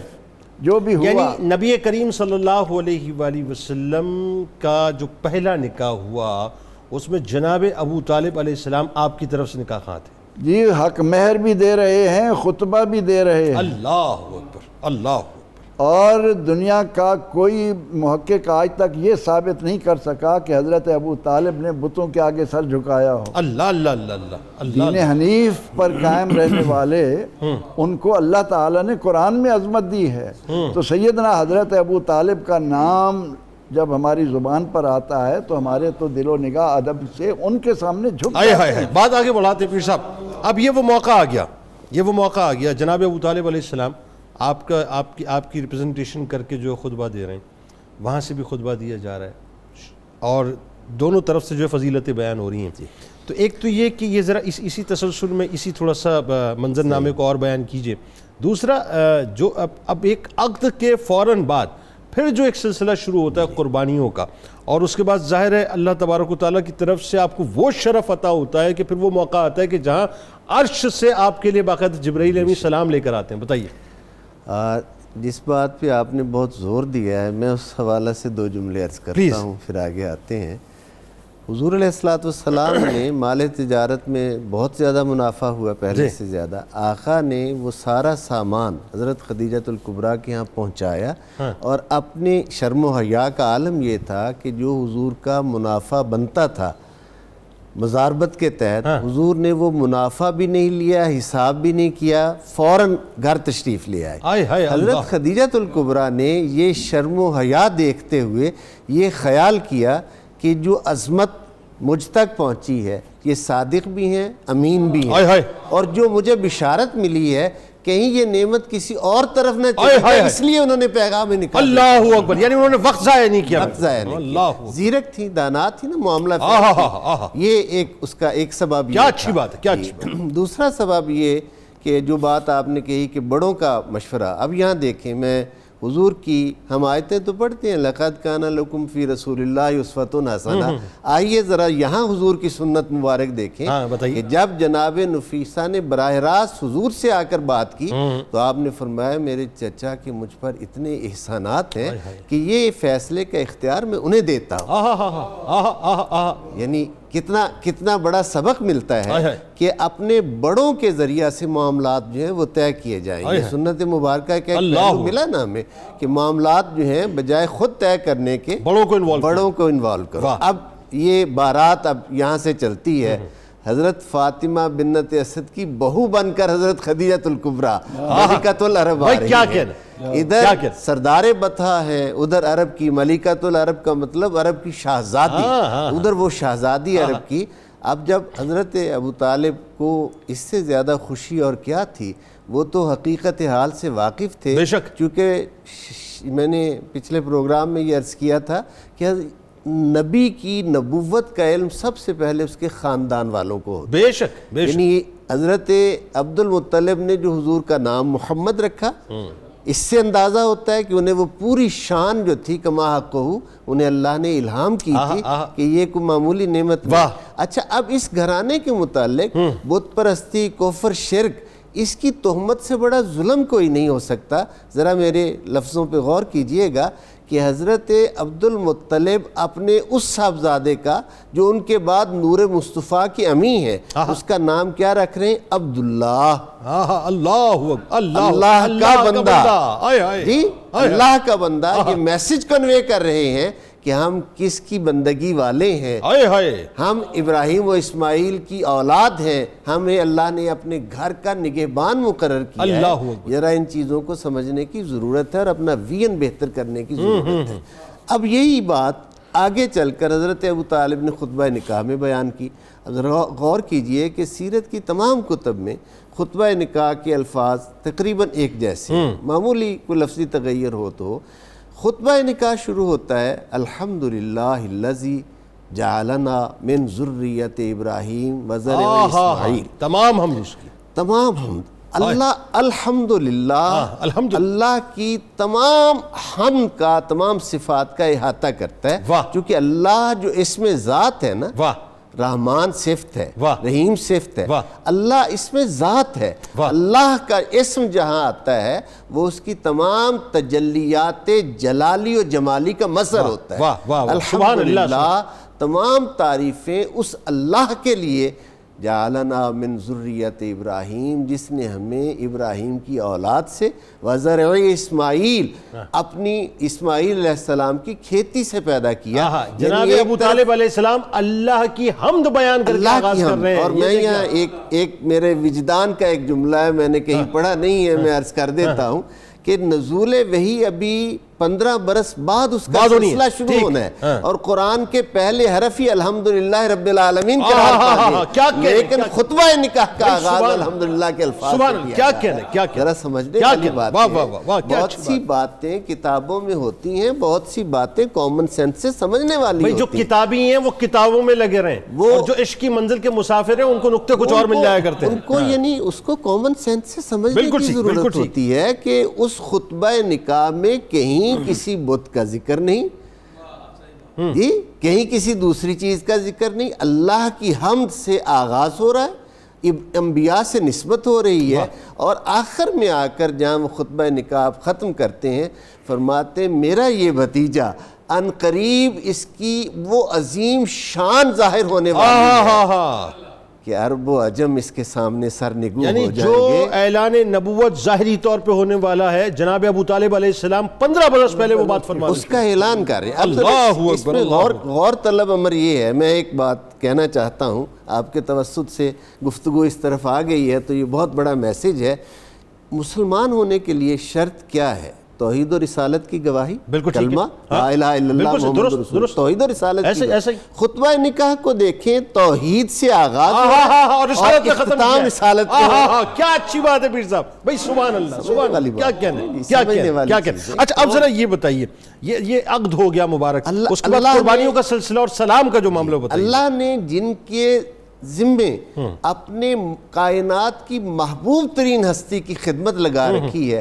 ہم ان کی شان کو سمجھنے کے لیے تیار ہی نہیں کہ ان کی شان کیا ہے۔ اچھا یہ آپ کیا فرمایا؟ میں عرض کر رہا تھا کہ قربانیاں اور پھر وہ سلام جو ہے، پھر تاکہ بات آگے بڑھائیں، جو سلام اللہ کی طرف سے جی، حضرت سیدہ خدیجہ الکبریٰ سلام اللہ علیہ کو کہ آپ کی اسلام کے لیے تو قربانیاں ایک آیت سب سے بڑی سند ہے، وَوَجَدَكَ عَائِلًا فَأَغْنَىٰ، دعا میں فرمایا اے حبیب جب ہم نے آپ کو امت کے حوالہ سے عیالدار پایا تو مال خدیجہ الکبریٰ سے اتنا نوازا کہ غنی کر دیا، بے نیاز کر دیا کہ اسلام کی اشاعت کیسے ہوگی، اسلام کی تبلیغ کیسے ہوگی۔ قرآن حکیم میں انفارمیشن ہے، قرآن حکیم میں ایک ہی صحابی کا بائی نیم ذکر ہے، حضرت زید، سورہ احزاب میں، اور حضرت زید 8 سال کے غلام حضرت خدیجہ الکبریٰ کے پاس آتے ہیں، آپ کے بھتیجے لے کے آتے ہیں، حکیم بن حزام گفٹ کرتے ہیں، اور حضرت خدیجہ الکبریٰ کے نکاح کے ساتھ ہی یہ بارگاہ نبوی میں حاضر ہوتے ہیں، اور حضرت خدیجہ الکبریٰ حضور کی خدمت میں پیش کر دیتی ہیں۔ ارے جس ایک شخصیت کا نام قرآن کی زینت بنتا ہے پورے 1.25 لاکھ صحابہ میں سے، وہ بھی تو خدیجہ الکبریٰ کا دیا تھا۔ سبحان اللہ سبحان اللہ، کیا کہنے کیا کہنے کیا کہنے، سمجھنے والی بات۔ اب وہ جو موقع ہے کہ میں ایک سوال کہ میں سوچتا ہوں بار بار، غار حرا پہ آج بھی اگر ایک صحت مند آدمی جاتا ہے 1.5-2 گھنٹے چڑھنے میں لگ جاتے ہیں، اترنے میں خاصا وقت لگ جاتا ہے، اور ٹانگیں شل ہو جاتی ہیں صحت مند آدمی کے لیے۔ 1450 برس پہلے جہاں کوئی مطلب انفراسٹرکچر نہیں ہے، کوئی میکینزم نہیں ہے، آپ جا رہی ہیں اور کیسا سلام آ رہا ہے بتائیے ذرا۔ جیسا میں یہ عرض کرتا ہوں کہ جو ان تمام سیرت کے پہلوؤں کو پڑھنے کے بعد صاحب ایمان جو ہے وہ اس حقیقت کو سمجھے بغیر رہ نہیں سکتا کہ حضرت خدیجہ الکبریٰ نے حضور سے عقد ہی آپ کو اللہ کا رسول سمجھ کر کیا۔ آہا اللہ، اس کی تصدیق اس بات سے ہوتی ہے کہ آقا نزول وحی سے آئے غار حرا سے، آتے ہی سب سے پہلے ان سے کیفیت بیان کی، سب سے پہلے تصدیق نبوت کرتی ہے۔ ایسے یعنی مینٹلی تیار تھے، بالکل ٹھیک، اس بات کی تیاری ہو رہی تھی۔ سلام حضرت ابو ہریرہ رضی اللہ تعالیٰ عنہ اس حدیث کے راوی ہیں، آپ فرماتے ہیں کہ حضور علیہ السلام کی خدمت میں جناب جبرائیل امین علیہ السلام آئے اور انہوں نے آ کر عرض کیا آقا خدیجہ آپ کے لیے سالن شوربہ کا پیالہ لے کے آ رہی ہیں، یعنی خانہ داری میں بھی مکمل ہیں، خانہ داری میں بھی کوئی کمی نہیں ہے، ملکۃ العرب ہے، ہاں جی، اور ٹاپ ایکسپورٹر امپورٹر ہے، اور یہ عالم ہے۔ آپ کے لیے شوربہ لے کے آ رہی ہیں آقا، اللہ نے ان کے لیے سلام بھیجا ہے، اور مجھ جبرائیل کا سلام بھی حضرت خدیجہ الکبریٰ کو۔ حافظ ابن قیم علیہ رحمت لکھتے ہیں کہ اس حدیث کی تشریح میں انہوں نے لکھا کہ حضرت خدیجہ الکبریٰ اس شان میں یکتا ہیں، آپ کے علاوہ کسی دوسری خاتون کو اللہ نے سلام نہیں۔ اللہ اکبر اللہ اکبر۔ ڈاکٹر صاحب اب پھر ایک اور منظرنامہ ہے، اور وہ ہے پہلی وحی کا، یعنی سرکار علیہ السلام کا، ظاہر ہے چونکہ اسی تسلسل میں غار حرا آپ کا جانا، وہاں پر آپ کا رکنا ٹھہرنا، پھر اللہ کی یاد میں مشغول رہنا اور بار بار آنا جانا، اور اسی تسلسل میں پہلی وحی نازل ہو رہی ہے۔ پھر پہلی وحی لے کر جو آپ حجرہ سیدہ خدیجہ الکبریٰ سلام اللہ علیہا میں پہنچتے ہیں، تو وہ جو آپ کا کردار ہے اس وقت، یعنی اتنا بڑا مشن جس کا آغاز ہونے جا رہا ہے، دین اسلام کی ترویج کا آغاز ہونے جا رہا ہے، وہاں آپ نے جو ڈھارس دی ایک بیوی کی حیثیت سے، وہاں جو آپ نے خراج تحسین پیش کیا جن الفاظ میں، بتائیے ذرا۔ بسم اللہ الرحمن الرحیم، بڑی خوبصورت بات چل رہی ہے۔ اللہ تعالیٰ نے ایک بڑا نظامی مطابقت رکھا ہوتا ہے۔ حضرت عائشہ صدیقہ رضی اللہ تعالیٰ عنہ راوی ہیں کہ حضور نبی اکرم صلی اللہ علیہ وسلم نے فرمایا کہ جب مجھے باقاعدہ نبوت کے اعلان کے لیے تیار کیا جانے لگا تو مجھے اچھے خواب آنا شروع ہو گئے، اور پھر اگلے دن جو میں خواب میں دیکھتا تھا واقعی اسی طرح واقعہ پیش آتا تھا۔ اب یہ دیکھیں کہ حضور نبی اکرم صلی اللہ علیہ وسلم نے وہ نزول وحی کا آغاز ہونے والا ہے، اس سے کچھ عرصہ پہلے آپ نے غار حرا میں جانا شروع کر دیا۔ ٹھیک ہے، جو لوگ یہ سمجھتے ہیں کہ اعلان نبوت اور علم نبوت جو حضور کو تھا وہ کٹھا ہوا، تو وہ اس بات کو سمجھنے کی کوشش کرے علم نبوت آپ کو اپنے بارے میں پہلے سے تھا، سبحان اللہ، لیکن اعلان نبوت کے ساتھ وہ مطابقت پیدا کرنے کے لیے آپ یہ مراحل طے کر رہے ہیں۔ تو جب آپ وہاں وہ مراحل طے کرتے ہیں، اب سوال یہ ہے کہ حضرت خدیجۃ الکبریٰ سلام اللہ علیہا کی گہرائی طبیعت کی دیکھیں۔ آپ کہہ سکتی ہیں جی آپ ادھر کعبے میں یہ کام کر لیا کریں، آپ کہیں خلوت میں بیٹھ جائیں، وہ غار حرا میں جا کر بیٹھنا اور اتنی تنہائی میں جانا، اور مجھ جیسی عورت کو بھی آپ کے ساتھ جو تعلق ہے میں وہاں کھانا دینے جاؤں، تو ایسا تو نہیں ہونا چاہیے۔ مطلب یہ سوچ سے بالاتر بات ہے۔ لیکن اس صورت میں بھی آپ بالکل اتنی ہم آہنگی میں کھڑی ہیں، تو اس کا مطلب یہ ہے کہ دونوں میں مطابقت کتنی گہری ہے کہ بالکل وہ جاتی ہیں جیسے بیان ہوا، سلام وہاں ہوا۔ اور یہ 1450 برس پہلے کی بات ہے، کوئی لائٹ نہیں، کوئی انفراسٹرکچر نہیں ہے، تن تنہا جاتی ہیں، تن تنہا جاتی ہیں۔ اچھا، پھر جب وہ تکمیل کے مراحل مکمل ہو گئے، نبی کے بارے میں ہمیشہ یاد رکھیں، نبی چونکہ جامع ہوتا ہے جسم اور روح کا، آپ کے روح کو اگرچہ یہ سارے ادراکات تھے،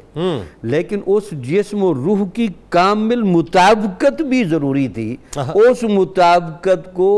پالش کرنے کے لیے غار حرا کو سلیکٹ کیا گیا، اور وہاں حضرت جبرائیل علیہ السلام پہلی وحی لے کر آئے، اور اس وحی میں جو واقعہ سارا بیان کیا جاتا ہے، حضرت جبرائیل علیہ السلام آپ کے اس سارے ماحول کو دیکھنے کے بعد آپ سے جو وہ معانقہ کرتے ہیں، اس معانقے کی جو صوفیاء نے تشریح کی ہے، معانقہ ہمیشہ دو وجہ سے کیا جاتا ہے۔ وہ کیا؟ ایک یہ کہ جو دینے والا ہے وہ دینا چاہتا ہے، لینے والا لے، اور معانقہ دوسرا اس جہت سے ہوتا ہے کہ اس نے لینا کس انداز سے ہے تاکہ مجھے اس کا علم بھی ہو جائے۔ تو اس لیے حضور دے بھی رہے تھے، لے بھی رہے تھے۔ وہی کیا کہنے، وہ مطابقت جب چیک ہو گئی تو اس کے بعد شروع کے جو یہ کلمات آج کے دور میں یہ بات لوگوں کو اس طرح آسانی سے سمجھ آ جاتی ہے، بلا تمثیل عرض کر رہا ہوں کہ آپ دو موبائل فونز آن کریں اور ڈیٹا جو ہے آپ نے ٹرانسفر کرنا ہے تو آپ دونوں کا بلوٹوتھ آن کر دیجئے، بالکل ٹھیک، اور اس کے بعد صرف آپ ایک بٹن دباتے ہیں کلک کا، تو سارا ڈیٹا جو ہے ٹرانسفر ہونا شروع ہو جاتا ہے۔ تو یہ 1450 برس پہلے جو ہے جبرائیل امین نے کر کے دکھا دیا، وہ کر رہے ہیں۔ یہی وجہ تھی لوگوں نے جو معانقے کی جو اور تشریح کی ہیں وہ علمی اور تحقیقی اعتبار سے وہ درجہ نہیں رکھتی۔ پھر بعد میں جب باتیں ہوتی ہیں کہ آپ جملہ بولتے ہیں حضرت جبرائیل علیہ السلام کے آپ پڑھیں، تو آپ ان کو کہتے ہیں کہ میں آپ کے کہنے پر تو ویسے پڑھنے والا نہیں ہوں، آپ کوئی اور بات کریں، چونکہ آپ نبوت کے اعلان کے لیے بالکل ظرف تیار کر کے بیٹھے۔ تو انہوں نے جب قرآن کی آیتیں پڑھنا شروع کی تو حیران ہو گئے، تو یہ تو پہلے ہی قدرتی طور پر پڑے ہوئے لگتے ہیں، یہ تو سارا نظام ہی ایسا ہے۔ تو لہٰذا وہ وحی کا نزول کا سارا معاملہ طے ہوا۔ اب باقی یہ بات کہ حضور اب آپ وحی کے بعد آ گئے گھر پہ، اس وحی کے دوران جو کیفیت آپ کی بن رہی ہے اس پر تعبیرات کا اختلاف ہے۔ کچھ تو یہ تھا کہ حضور نبی اکرم صلی اللہ علیہ وسلم پر جب وحی آ گئی اور نبوت کے اعلان کا بھی آپ کو کہہ دیا گیا، تو آپ کی نگاہ دیکھ رہی تھی یہ قریش مکہ جس جہالت اور تعصب کا مظاہرہ کریں گے، یار اس کو کس طرح فیس کرنا ہوگا۔ ہو سکتا ہے یہ امکان آپ کے دماغ میں آیا۔ دوسرا یہ بھی آیا کہ چونکہ جسم و روح کی جب گہری مطابقت ہوتی ہے نا، تو وہی چونکہ کنیکشن کی وہ جگہ ہوتی ہے جو ایک کامل ہوتی ہے، اور وہاں یکدم جھٹکا کھاتا ہے بندہ، تو یا وہ وجہ بنی یا جو بھی وجہ بنی، بہرحال آپ جب تشریف لائے اور سارا واقعہ حضرت خدیجۃ الکبریٰ سلام اللہ علیہا سے بیان کیا۔ اب سوال یہ کہ آپ بیان کیوں کر رہے ہیں؟ اس کو ہمیشہ یاد رکھیں، جس طرح حضرت خدیجۃ الکبریٰ آپ کی صداقت اور امانت اور حیاداری کو دیکھ رہی تھیں، حضور بھی ذرا ان کے باطنی مزاج کو ٹیسٹ کرنا چاہتے تھے کہ ان کا لیول کیا بنتا ہے۔ اس وجہ سے انہوں نے کوئی ایسا تردد نہیں کیا، پریشان نہیں ہوئیں۔ آپ کے جسم پر موجود وہ آثار جو ایک وقار کے تھے، جو تمکنت کے تھے اور جلال کی کیفیت تھی وہ کوئی ایسی کپ کپی مایوسانہ نہیں تھی، وہ جلالانہ رنگ میں مغلوبیت کا تاثر تھا۔ جو یہ کہے کہ وہ کپ کپی مایوسی کی تھی، ایسا نہیں، جلال الہی کا رنگ تھا، اور اس میں آپ اس کیفیت میں جب تھے۔ ارے ابتدا اس وحی کی ہوئی ہے جس کے بارے میں اللہ نے فرمایا کہ پہاڑ پہ نازل کر دیتے وہ ریزہ ریزہ ہو جاتا، اب قلب مصطفیٰ صلی اللہ علیہ وسلم پہ ٹرانسپلنٹ ہو رہا ہے، کوئی آسان بات ہے کیا؟ بالکل ٹھیک۔ تو وہ اس کیفیت میں ہیں، تو انہوں نے جب دیکھا تو انہوں نے کہا جی آپ تھوڑا آرام کر لیں،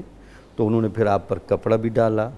آپ کے ساتھ بیٹھی بھی رہیں، اور یہ باہمی جو تبادلہ خیال ہو رہا ہے تو اس میں چونکہ ابھی ابتدا ہے تو حضرت خدیجۃ الکبریٰ سے آپ اس لیے نہیں کہ آپ کو کوئی شک ہے، صرف اس لیے کہ آپ اس چیز کو آپ نے دی کہ آپ یتیموں کے والی ہیں، آپ اس کو لیں گی کیسے؟ تو انہوں نے کہنے لگے جی جو واقعہ آپ کے ساتھ پیش ہے، میں تو یہ سمجھتا ہوں جو مخلوق کا ہمدرد ہو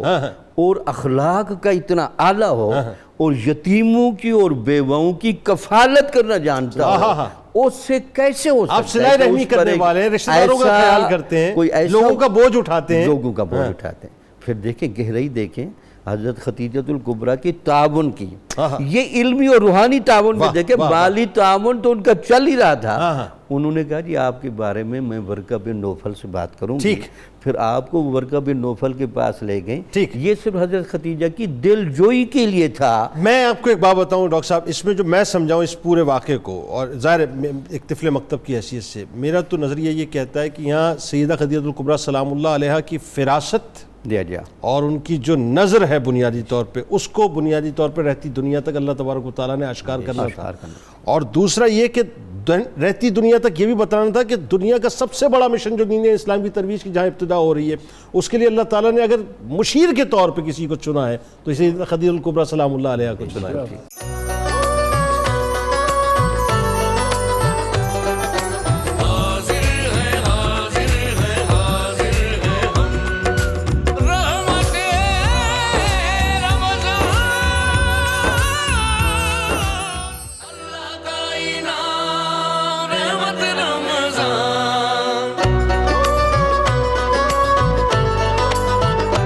ایک بار پھر ناظرین میں آپ کو خوش آمدید کہتا ہوں، اور سیدہ خدیجہ الکبریٰ سلام اللہ علیہا کا تذکرہ پاک ہے۔ میں آپ کو کیا بتاؤں ناظرین کہ قلب کی کیفیت اس وقت کچھ اور ہے۔ بس ایک بات جو میں ابھی سوچ رہا تھا پروفیسر صاحب، اور میں نے اس کا تھوڑا سا اظہار ابتدا میں کیا تھا، مجھے بتائیے کہ بہت مشکل ہوتا ہے، آپ کا مقام عرب کے معاشرے میں یہ کہ اگر میں یہ کہوں تو آپ اس وقت سپر ایلیٹ کلاس سے تعلق رکھتی تھیں، ظاہر اتنی بڑی امپورٹر، اتنی بڑی ایکسپورٹر، اتنا مال، ایک وہ دنیا ہے کہ جہاں پر مال کی فراوانی ہے، سارا عرب کا ایکسپورٹ ایک طرف اور آپ کا ایکسپورٹ ایک طرف ہوتا تھا، اور دوسری طرف سرکار علیہ السلام کی محبت میں وہ عالم ہے کہ شیب ابی طالب میں پتھے ابال کر پیے جا رہے ہیں۔ ذرا بتائیے یہ جو سختیاں آپ نے برداشت کی ہیں سرکار علیہ السلام کی محبت میں،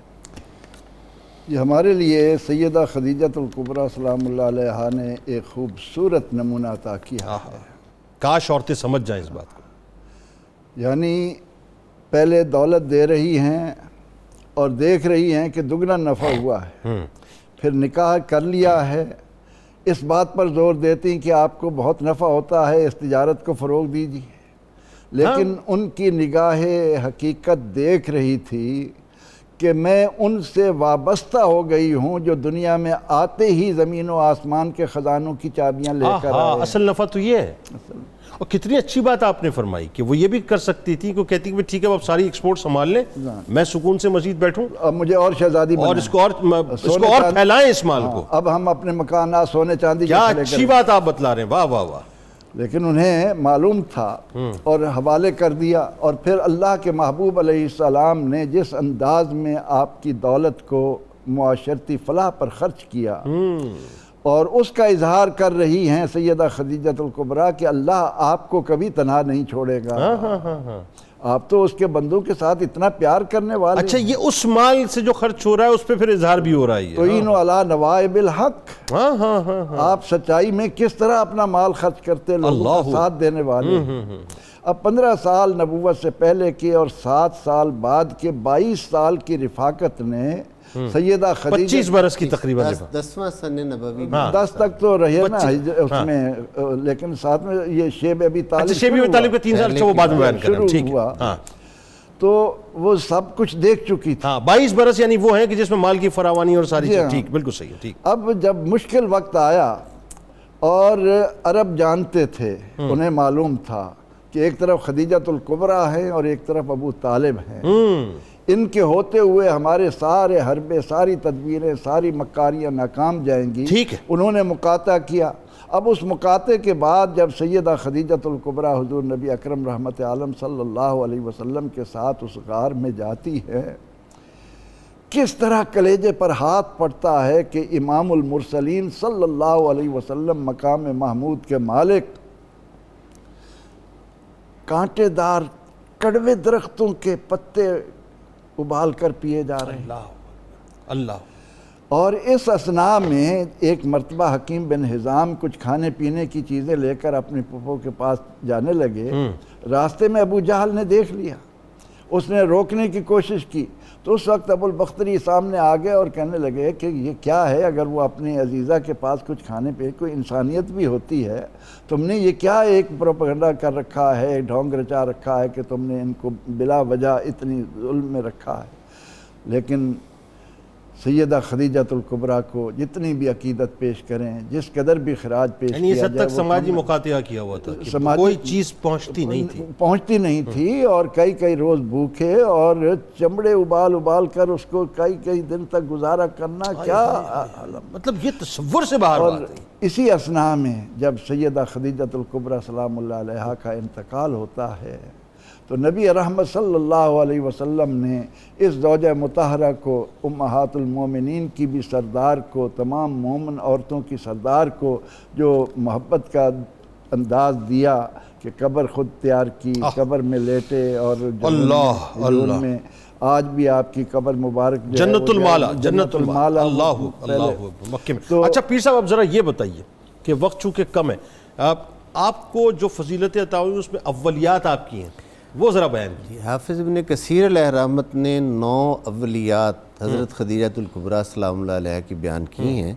ان میں وہ بیان کرتے ہیں کہ سب سے پہلے شادی ان کے ساتھ ہے. بالکل ٹھیک ہے. رفیقہ اول ہو گئی، خاتون اول. سب سے پہلے تصدیق نبوت کرنے والے، یعنی تصدیق نبوت میں بھی خاتون اول. سب سے پہلے حضور علیہ السلام کے ساتھ نماز پڑھنے والے، نماز پڑھنے میں بھی خاتون اول. سب سے پہلے اولاد انہی سے ہوئی، حضور یعنی صاحب اولاد ہونے میں خاتون اول. ازواج میں جنت میں محل کی بشارت سب سے پہلے خاتون اول. ٹھیک ہے. اللہ تعالیٰ نے سب سے پہلے سلام کہلوایا، خاتون اول. مومنات میں پہلی صدیقہ خاتون. اللہ اکبر. مومنات میں پہلی صدیقہ خاتون، وفات کے اعتبار سے پہلی زوجہ، اولین رفیقہ حیات، یعنی تمام ازواج میں سے سب سے پہلے ان کا وصال ہوا. سبحان اللہ. پہلی شخصیت جن کی قبر میں آقا صلی اللہ علیہ وآلہ وسلم خود اترے. سبحان اللہ. اچھا یہ 9 اولیات ہیں. اب اس میں میں یہ ایک چیز ایڈ کرنا چاہوں گا کہ نماز جنازہ ہجرت کے فوراً بعد اس کا حکم آیا ہے. نماز جنازہ مکی دور میں 13 برس میں نماز جنازہ کا حکم نہیں تھا، اس لیے حضرت خدیجۃ الکبریٰ کی نماز جنازہ نہیں ہو سکی. اچھا اب یہ جو بات گفتگو آگے ہو رہی ہے کہ جس سلام اللہ نے بھجوایا اس پہ ہم بات کر چکے ہیں. محل کی بشارت کے حوالہ سے کہ جب وقت وصال آ رہا ہے تو حضرت جبرائیل امین علیہ السلام حاضر ہوتے ہیں اور عرض کرتے ہیں کہ اللہ رب العزت فرماتا ہے خدیجہ نے ہماری خاطر بہت دکھ سہے ہیں. خدیجہ نے ہماری خاطر بہت دکھ سہے ہیں. ان کے لیے محل جنت میں سفید مروارید کا محل ہم نے تیار کر دیا، جہاں کوئی حزن نہیں ہوگا، کوئی انہیں پریشانی نہیں ہوگی، کوئی انہیں تکلیف نہیں ہوگی. یہاں رکیے گا ایک سوال آپ کے سامنے رکھنا چاہتا ہوں. اتنا ہی کہہ دینا کافی تھا محل بنایا موتیوں کا، یہ حزن نہیں ہوگا، غم نہیں ہوگا، اس کا مطلب اللہ جو ہے یہ بتا رہا ہے کہ بہت حزن اور غم سہائے انہوں نے. یہی بات ہے، بہت تکلیفیں برداشت کی ہیں. یہ آپ کو شان جو ہے وہ اللہ تعالیٰ نے عطا فرمائی. اب ذرا اس کو آگے ایک جملے میں عرض کر دوں کہ جب فتح مکہ ہوتا ہے تو حضور علیہ السلام سے حضرت زبیر ابن العوام عرض کرتے ہیں کہ آقا آپ قیام کہاں کرنا پسند کریں گے؟ سرکار نے فرمایا میرا خیمہ قبور خدیجہ و ابو طالب پر لگایا گیا، یعنی وہاں حضرت محمد حسین ہیکل نے، مصری اسکالر ہیں، مصری سیرت نگار ہیں، انہوں نے اپنی کتاب میں اس کو بیان کیا کہ حضور علیہ السلام کا وہاں قیام فرمانا در حقیقت فتح مکہ کی وہ جو خوشیاں ہیں کہ 11 سال پہلے دونوں شخصیات فتح مکہ سے وصال فرما چکی ہیں، اور حضور انہیں کہہ رہے ہیں کہ جس دین کی خاطر اور جس خدا کی محبت میں تم دونوں شخصیات نے اتنے دکھ سہے تھے، دیکھو آج اللہ نے وہ اپنے مقدس گھر والا شہر اور شہر امن جو ہے وہ اللہ نے ہمیشہ ہمیشہ کے لیے اپنے مومنین بندوں کو اپنے رسول کے ہاتھ پر فتح کر دیا، اور اپنے صاحبان ایمان بندوں کو وہ گھر جو ہے وہ عطا کر دیا۔ یعنی دوسرے لفظوں میں سیدہ خدیجہ الکبریٰ سلام اللہ علیہا اور جناب ابو طالب علیہ السلام کو خوشخبری سنانے کے لیے وہاں تشریف لائے تھے۔ بے شک آقا کا قیام کا اس خوشی میں شامل کیا گیا انہیں کہ اگر دکھ آپ نے سہے ہیں تو میں کسی آرام دہ گھر میں نہیں جاتا، میں نہ آپ کو بھولا ہوں، نہ آپ کی مشکلات کو بھولا ہوں، نہ آپ کی رفاقت و سنگت میں بھولا ہوں، جو کچھ تم نے میری خاطر اور میرے پروردگار کی خاطر برداشت کیا ہے اس کو بھی میں نہیں بھولا۔ یعنی یہ حضور علیہ السلام نے شریک کیا انہیں اس فتح کی خوشی میں اور مسرت میں جو بھی تھی اللہ رب العزت کی طرف سے بشارت آئی۔ اچھا، یہاں میں نے اس پہ بہت غور کیا کہ دیکھیں نبوت کا اعجاز اور شان کیا ہوتا ہے۔ اس دور سے 8 ہجری سے مکہ مکرمہ بیت اللہ سے بت نکالے گئے ہیں، پوری دنیا ایک طرف ہے، کیا کسی کی جرت ہوئی ہے کوئی اس میں ایک بت لا کر رکھتے؟ ہائے ہائے ہائے ہائے یہ اس کا انتظام، یہ میرے رسول کی صداقت ہے، اس کی سب سے پہلی گواہ حضرت خدیجہ الکبریٰ۔ بھائی سبحان اللہ، کیا خوبصورت بات۔ آخر میں ڈاکٹر صاحب، نارملی یہ تو ظاہر ہے مطلب ہوتا یہی ہے کہ لوگ جو چلے جاتے ہیں اس دنیا سے فراموش کیا جاتا ہے ان کو، لیکن سرکار علیہ السلام نے اس رشتے کو ایک اور رنگ دیا ہے، وہ خاص طور پہ میاں بیوی کا جو رشتہ ایک اور رنگ دیا ہے کہ، اور خاص طور پہ بار بار تواتر کے ساتھ یاد کر کے سیدہ خدیجہ الکبریٰ سلام اللہ علیہا ان کے اذکار کر کے، ان کی تعریف کر کے، ذرا بتائیے کہ کیسے سرکار علیہ السلام یاد فرمایا کرتے تھے اور کھل کر سب کے سامنے، تمام ازواج کے سامنے ان کو خراج تحسین پیش کیا کرتے تھے۔ بسم اللہ الرحمن الرحیم۔ یہ بات تو دلائل سے واضح ہے کہ حضور نبی اکرم صلی اللہ علیہ وسلم نے ازدواجی معاملات اور ان رشتوں میں جو فضیلت اور معیار کی چیزیں وہ بھی خود متعین فرما دی تھی۔ آپ کا یہ بڑا مشہور فرمان ہے کہ میری امت کا سب سے بہترین بندہ وہ ہوگا جس کی گھر والی اس کے اخلاق کی گواہی دے۔ ٹھیک، درست۔ یہ معیارات آپ کے چل رہے تھے۔ اب ان معیارات کے پیش نظر جب آپ حضرت خدیجہ الکبریٰ سلام اللہ علیہا کی باتیں کرتے تھے تو لوگ اور آپ سے وابستہ تمام امہات المومنین بڑے تجسس سے پوچھتی تھیں کہ ان کا اس انداز سے تذکرہ کرنا اور ان کو اتنا یاد کرنا، پھر ان کی سہیلیوں تک کو بھی یاد کرنا، اس کے بارے میں ذرا ہمیں سمجھائیں تو صحیح۔ بلکہ بکریاں ذبح کرتے تھے تو ان کے پاس ہدیتاً بھیجا کرتے تھے۔ تو حضور نبی اکرم صلی اللہ علیہ وسلم نے وہاں 3 باتیں فرمائیں۔ ایک تو بات یہ فرمائی کہ حضرت خدیجہ الکبریٰ سلام اللہ علیہا کو یاد کرنے کی میری 3 وجوہات۔ ایک وجہ یہ تھی کہ جب میں تنہائی فیل کرتا تھا اور اس تنہائی کے ماحول میں میری منہ سے حیات حضرت خدیجہ الکبریٰ اللہ، جنہوں نے مجھے آ کر انس دیا، جنہوں نے میرے کندھے کے ساتھ کندھا جوڑا، اور پھر دوسرا فرمایا مجھے اس زمانے میں معاشرتی طور پر اور اس ماحول میں گرپ کے طور پر مال کی بڑی ضرورت تھی۔ وہ عورت جس نے اپنا سارا مال بغیر کسی لالچ اور طمع کے بغیر میرے قدموں میں لا کر رکھا۔ اور تیسرا پھر فرمایا کہ اللہ تعالیٰ نے مجھے جو فضائل دیے ہیں، جو کمالات دیے ہیں، یہاں اگر میں ایک جملہ بول لوں، حضور نبی اکرم صلی اللہ علیہ وسلم کے علمی اور روحانی کمالات میں کسی کی اجارہ داری نہیں، لیکن جو مطابقت اور جو تناسب اولاد پاک نبوت کو ہوگا وہ مناسبت و مطابقت کسی کو حاصل نہیں۔ یہی وجہ تھی کہ آپ نے باقاعدہ سوال کیا کہ میری اولاد کی محبت ہمیشہ نگاہوں میں رکھنا، اس لیے نگاہوں میں رکھنا کہ جب میرا کمال فائز ظاہر ہونا چاہے گا تو میری اولاد ہی اس کا مظہر بن سکتی ہے۔ واہ، بلکہ ایک جملہ اور نا جس کا مفہوم یہ کہ جب لوگوں نے میرے انکاری ہوئے تو سیدہ خدیجہ الکبریٰ سلام اللہ علیہ نے میری تصدیق کی، میری تصدیق کی، اور پھر میرے غم میں اور میری خوشی میں اس حد تک گئی جہاں کسی عورت کا حوصلہ ہی نہیں پڑتا۔ اس کا پرفیکٹ لفظ یہ ہے، معذرت چاہتے ہوئے، کہ جب لوگ میری تکذیب کر رہے تھے، لوگ یعنی جھٹلاتے تھے، جب مجھے جھٹلاتے تھے تصدیق کرتی تھی۔ ایسے ہی بالکل ٹھیک ہے۔ تینوں احباب ہمارے ساتھ ہیں ناظرین، اور یقیناً آپ بھی ہمارے ساتھ ہیں، تو بس جاتے ہیں، لوٹ کے واپس آتے ہیں۔ آج رحمت کے عشرے کی آخری سحری ہے، دعا کیجیے اللہ تبارک و تعالیٰ یہ جو جاتا ہوا رحمت کا عشرہ ہے اس کے صدقے سے ہم تمام مسلمانوں کی بخشش کر دے۔ بہت گناہوں کا بوجھ ہو گیا ہے، اور پاکستان کے لیے، اپنے پاکستان کے لیے خاص طور پہ دعا کیجیے گا۔ تو آپ بھی سحری کیجیے، ہم بھی کرتے ہیں، لوٹ کے واپس آتے ہیں۔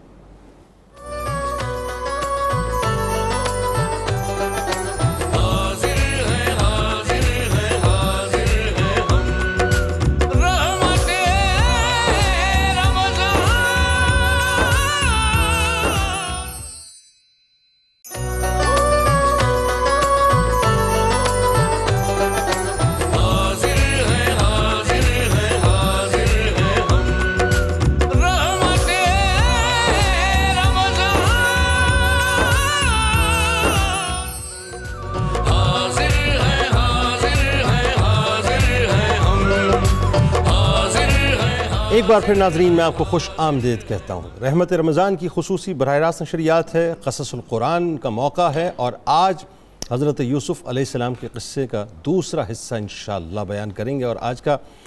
بڑا زبردست سیگمنٹ ناظرین، کیونکہ اب وہ موقع ہے کہ جہاں پر ایک موقع پہ آ کے باپ اور بیٹے کی، یعنی حضرت یعقوب علیہ السلام اور حضرت یوسف علیہ السلام کی ملاقات کا ایک وجد آفری منظر ہوگا۔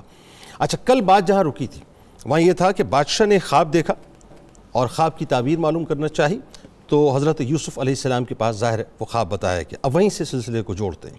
جب بادشاہ کو ناظرین خواب کی تعبیر بتائی گئی تو بادشاہ نے حکم دیا کہ حضرت یوسف علیہ السلام کو جیل خانے سے نکال کر میرے دربار میں لے کر آؤ۔ قاصد رہائی کا پروانہ لے کر جیل پہنچا تو آپ علیہ السلام نے فرمایا کہ پہلے زلیخا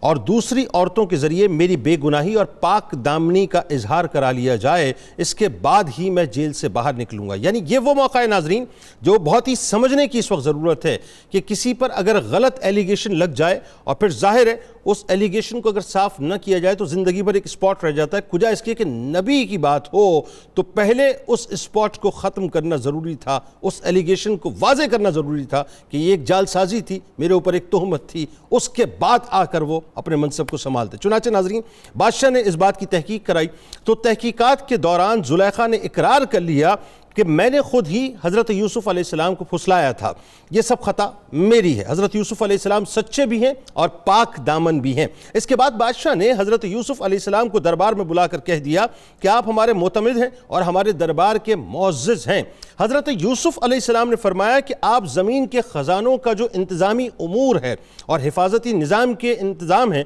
وہ مجھے دے دیں، یعنی میرا اس پہ تقرر کر دیں، میں پورے نظام کو سنبھال لوں گا۔ بادشاہ نے خزانے کا انتظامی معاملہ اور ملک کا نظام و انصرام کا پورا شعبہ آپ علیہ السلام کے سپرد کر دیا۔ اس طرح ملک کے مصر کی حکمرانی کا اقتدار آپ کو مل گیا۔ یا ناظرین میں آپ کو ایک اور بات بتاؤں کہ حضرت یوسف علیہ السلام ایک ماہر معاشیات بھی تھے، یعنی اس کی مثال اور یوں آسان کر کے سمجھ لیں کہ آج کے دور کے اندر لوگ جو کہتے ہیں صاحب پاکستان کی معیشت کو مضبوط کر دیں گے، یہ دعویٰ دلیل مانگتا ہے۔ اس دعوے کو دلیل کی صورت میں حضرت یوسف علیہ السلام نے پیش کیا کہ مصر کی جو اکانومی تباہ ہونے والی تھی آپ نے اس کو اپنے ہاتھ میں لیا اور بتایا کہ بہترین جو اسٹریٹجی ہو سکتی ہے وہ حضرت یوسف علیہ السلام نے اس وقت اختیار کی۔ اس کے بعد ناظرین آپ نے خزانوں کا نظام اپنے ہاتھ میں لے کر 7 سال تک کھیتی باڑی کا پلان چلایا اور اناجوں کو بالیوں میں محفوظ رکھا، یہاں تک کہ قحط اور خوشحالی کا جو دور تھا وہ شروع ہو چکا تھا۔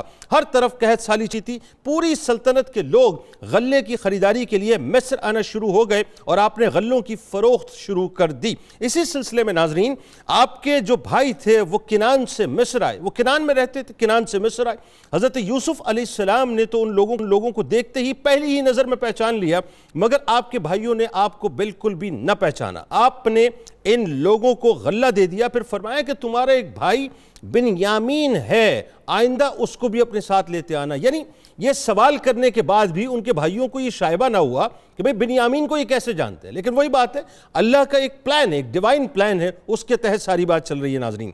اگر تم لوگ آئندہ سال، اب وہ جملے یہ فرماتے ہیں کہ اگر تم آئندہ سال ان کو نہ لائے تو میں تمہیں غلہ نہیں دوں گا۔ بھائیوں نے جواب دیا کہ ہم والد کو رضامند کرنے کی کوشش کریں گے، کیونکہ پہلے ظاہر حضرت یوسف علیہ السلام کا معاملہ ہو چکا تھا، بد اعتمادی ہو چکی تھی۔ پھر حضرت یوسف علیہ السلام نے اپنے غلاموں سے کہا کہ تم ان کی نقدیوں میں، ان کی بوریوں میں، یعنی ان کی نقدیوں کو، جو نقدیاں میں نے ان کے لیے نکالی ہیں وہ ان کے ساتھ بوریوں میں چھپا کر ڈال دو، تاکہ یہ لوگ جب گھر پہنچیں تو ان نقدیوں کو دیکھیں گے تو امید ہے کہ ضرور واپس لوٹ آئیں گے، کیونکہ ان کو پتا تھا کہ میرے بھائیوں کی انسٹنکٹ میں ایک ہرس موجود ہے، یہ اس پیسے کی وجہ سے دوبارہ لوٹ آئیں گے۔ چنانچہ ناظرین، جب یہ لوگ اپنے والد کے پاس پہنچے تو کہنے لگے کہ ابا جان اب کیا ہوگا؟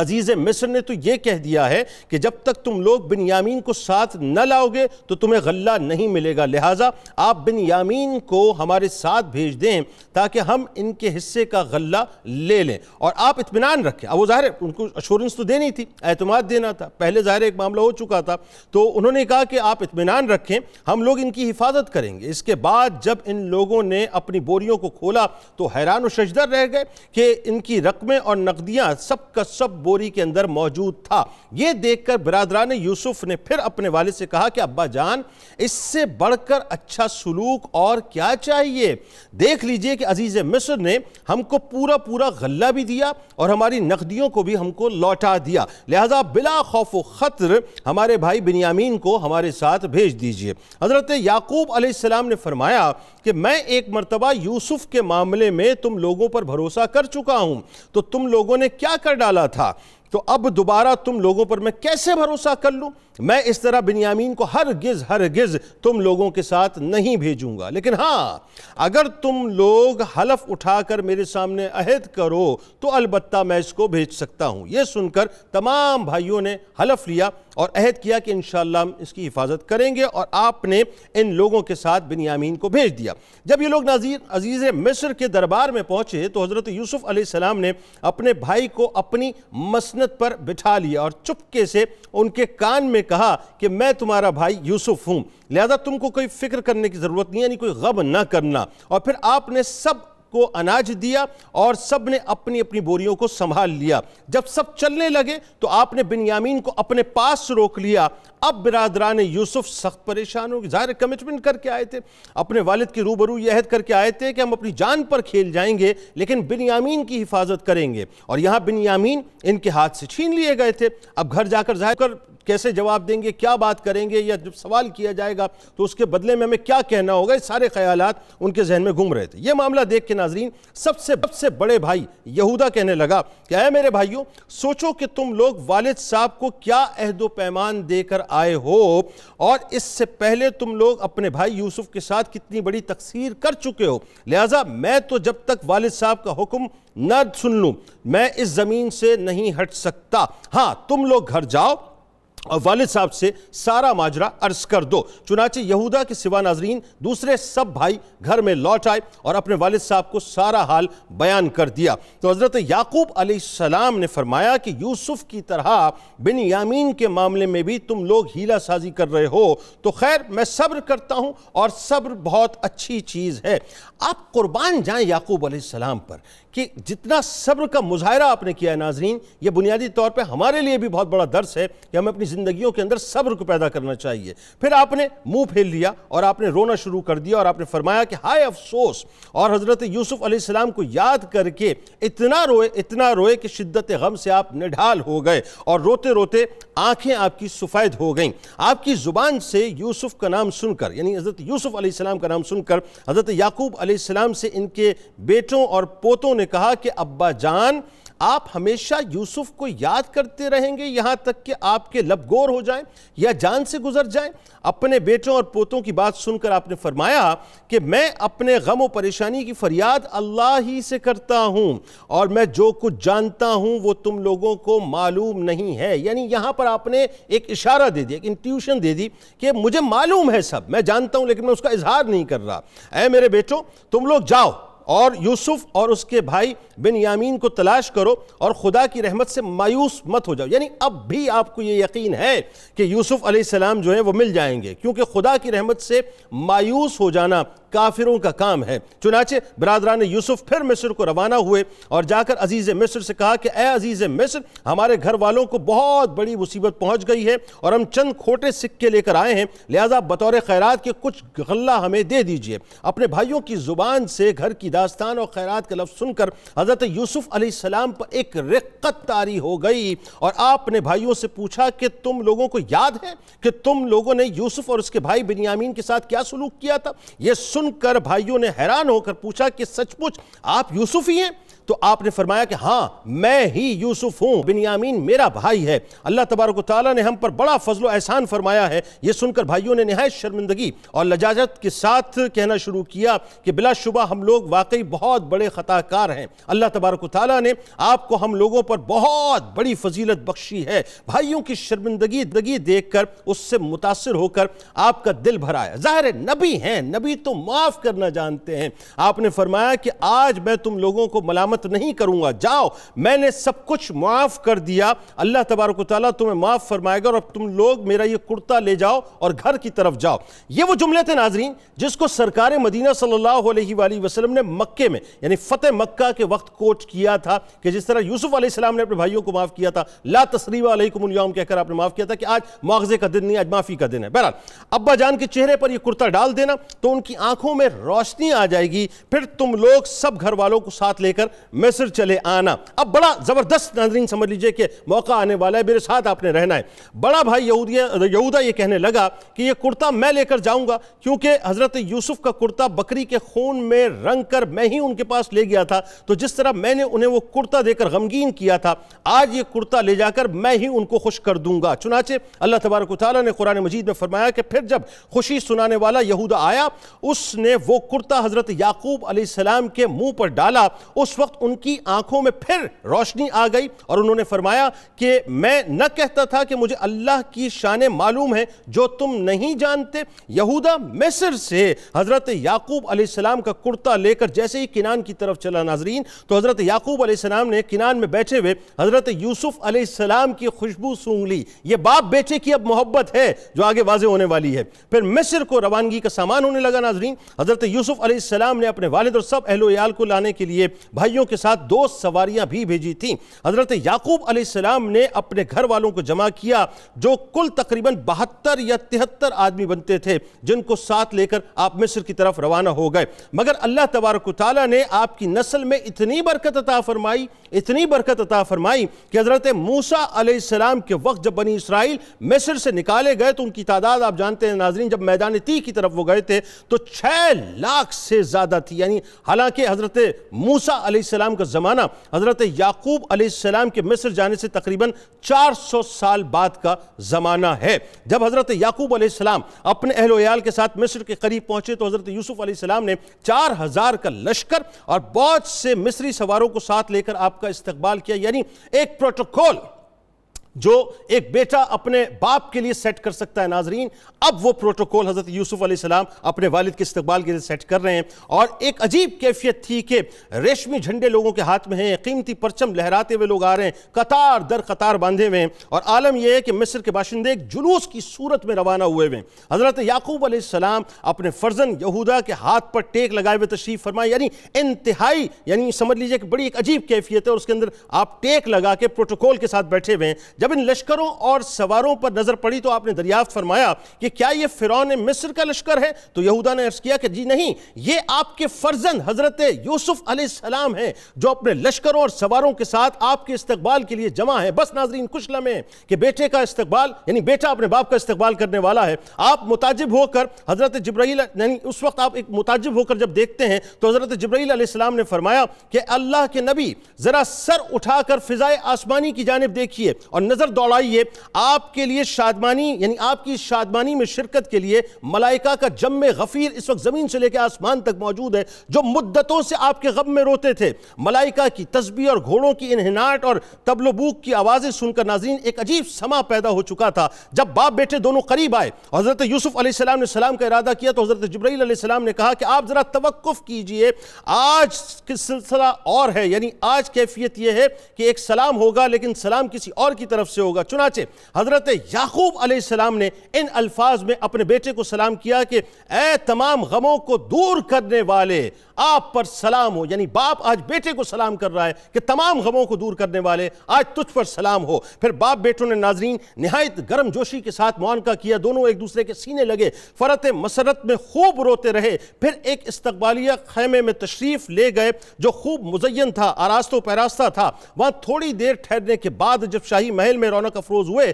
تو حضرت یوسف علیہ السلام نے سہارا دے کر اپنے والد محترم کو تخت شاہی پر بٹھایا اور ان کے ارد گرد آپ کے 11 بھائی اور آپ کی والدہ سب بیٹھ گئے۔ سب کے سب بیک وقت حضرت یوسف علیہ السلام کے آگے سجدے پڑے۔ اس پر حضرت یوسف علیہ السلام نے والد بزرگوار کو مخاطب کر کے فرمایا کہ اے میرے باپ، یہ میرے پہلے خواب کی تعبیر ہے، بے شک اسے میرے رب نے سچا کر دکھایا اور بے شک اس نے مجھ پر احسان کیا کہ مجھے قید سے نکالا اور آپ سب کو گاؤں سے مصر لایا۔ اس کے بعد شیطان نے مجھ پر اور میرے بھائیوں پر ناچاکی پیدا کر دی، بے شک میرے رب نے جس بات کو چاہا آسان کر دیا، بے شک وہی علم و حکمت والا ہے، یعنی میرے 11 بھائی ستارے ہیں اور میرا باپ سورج اور میری والدہ چاند ہیں اور یہ سب مجھے سجدہ کر رہے ہیں۔ بس ناظرین، جو خواب تھا وہ پورا ہوا اور باپ بیٹے کا ملن ہوا۔ کل انشاءاللہ زندگی رہی تو 4 بجے افطار کے وقت دوبارہ ملاقات ہوگی آپ سے۔ اس دعا، اس امید، اس یقین کے ساتھ اجازت دیں۔ اللہ تعالیٰ آپ کا، ہمارا، ہم سب کا حامی و ناصر ہو، آمین۔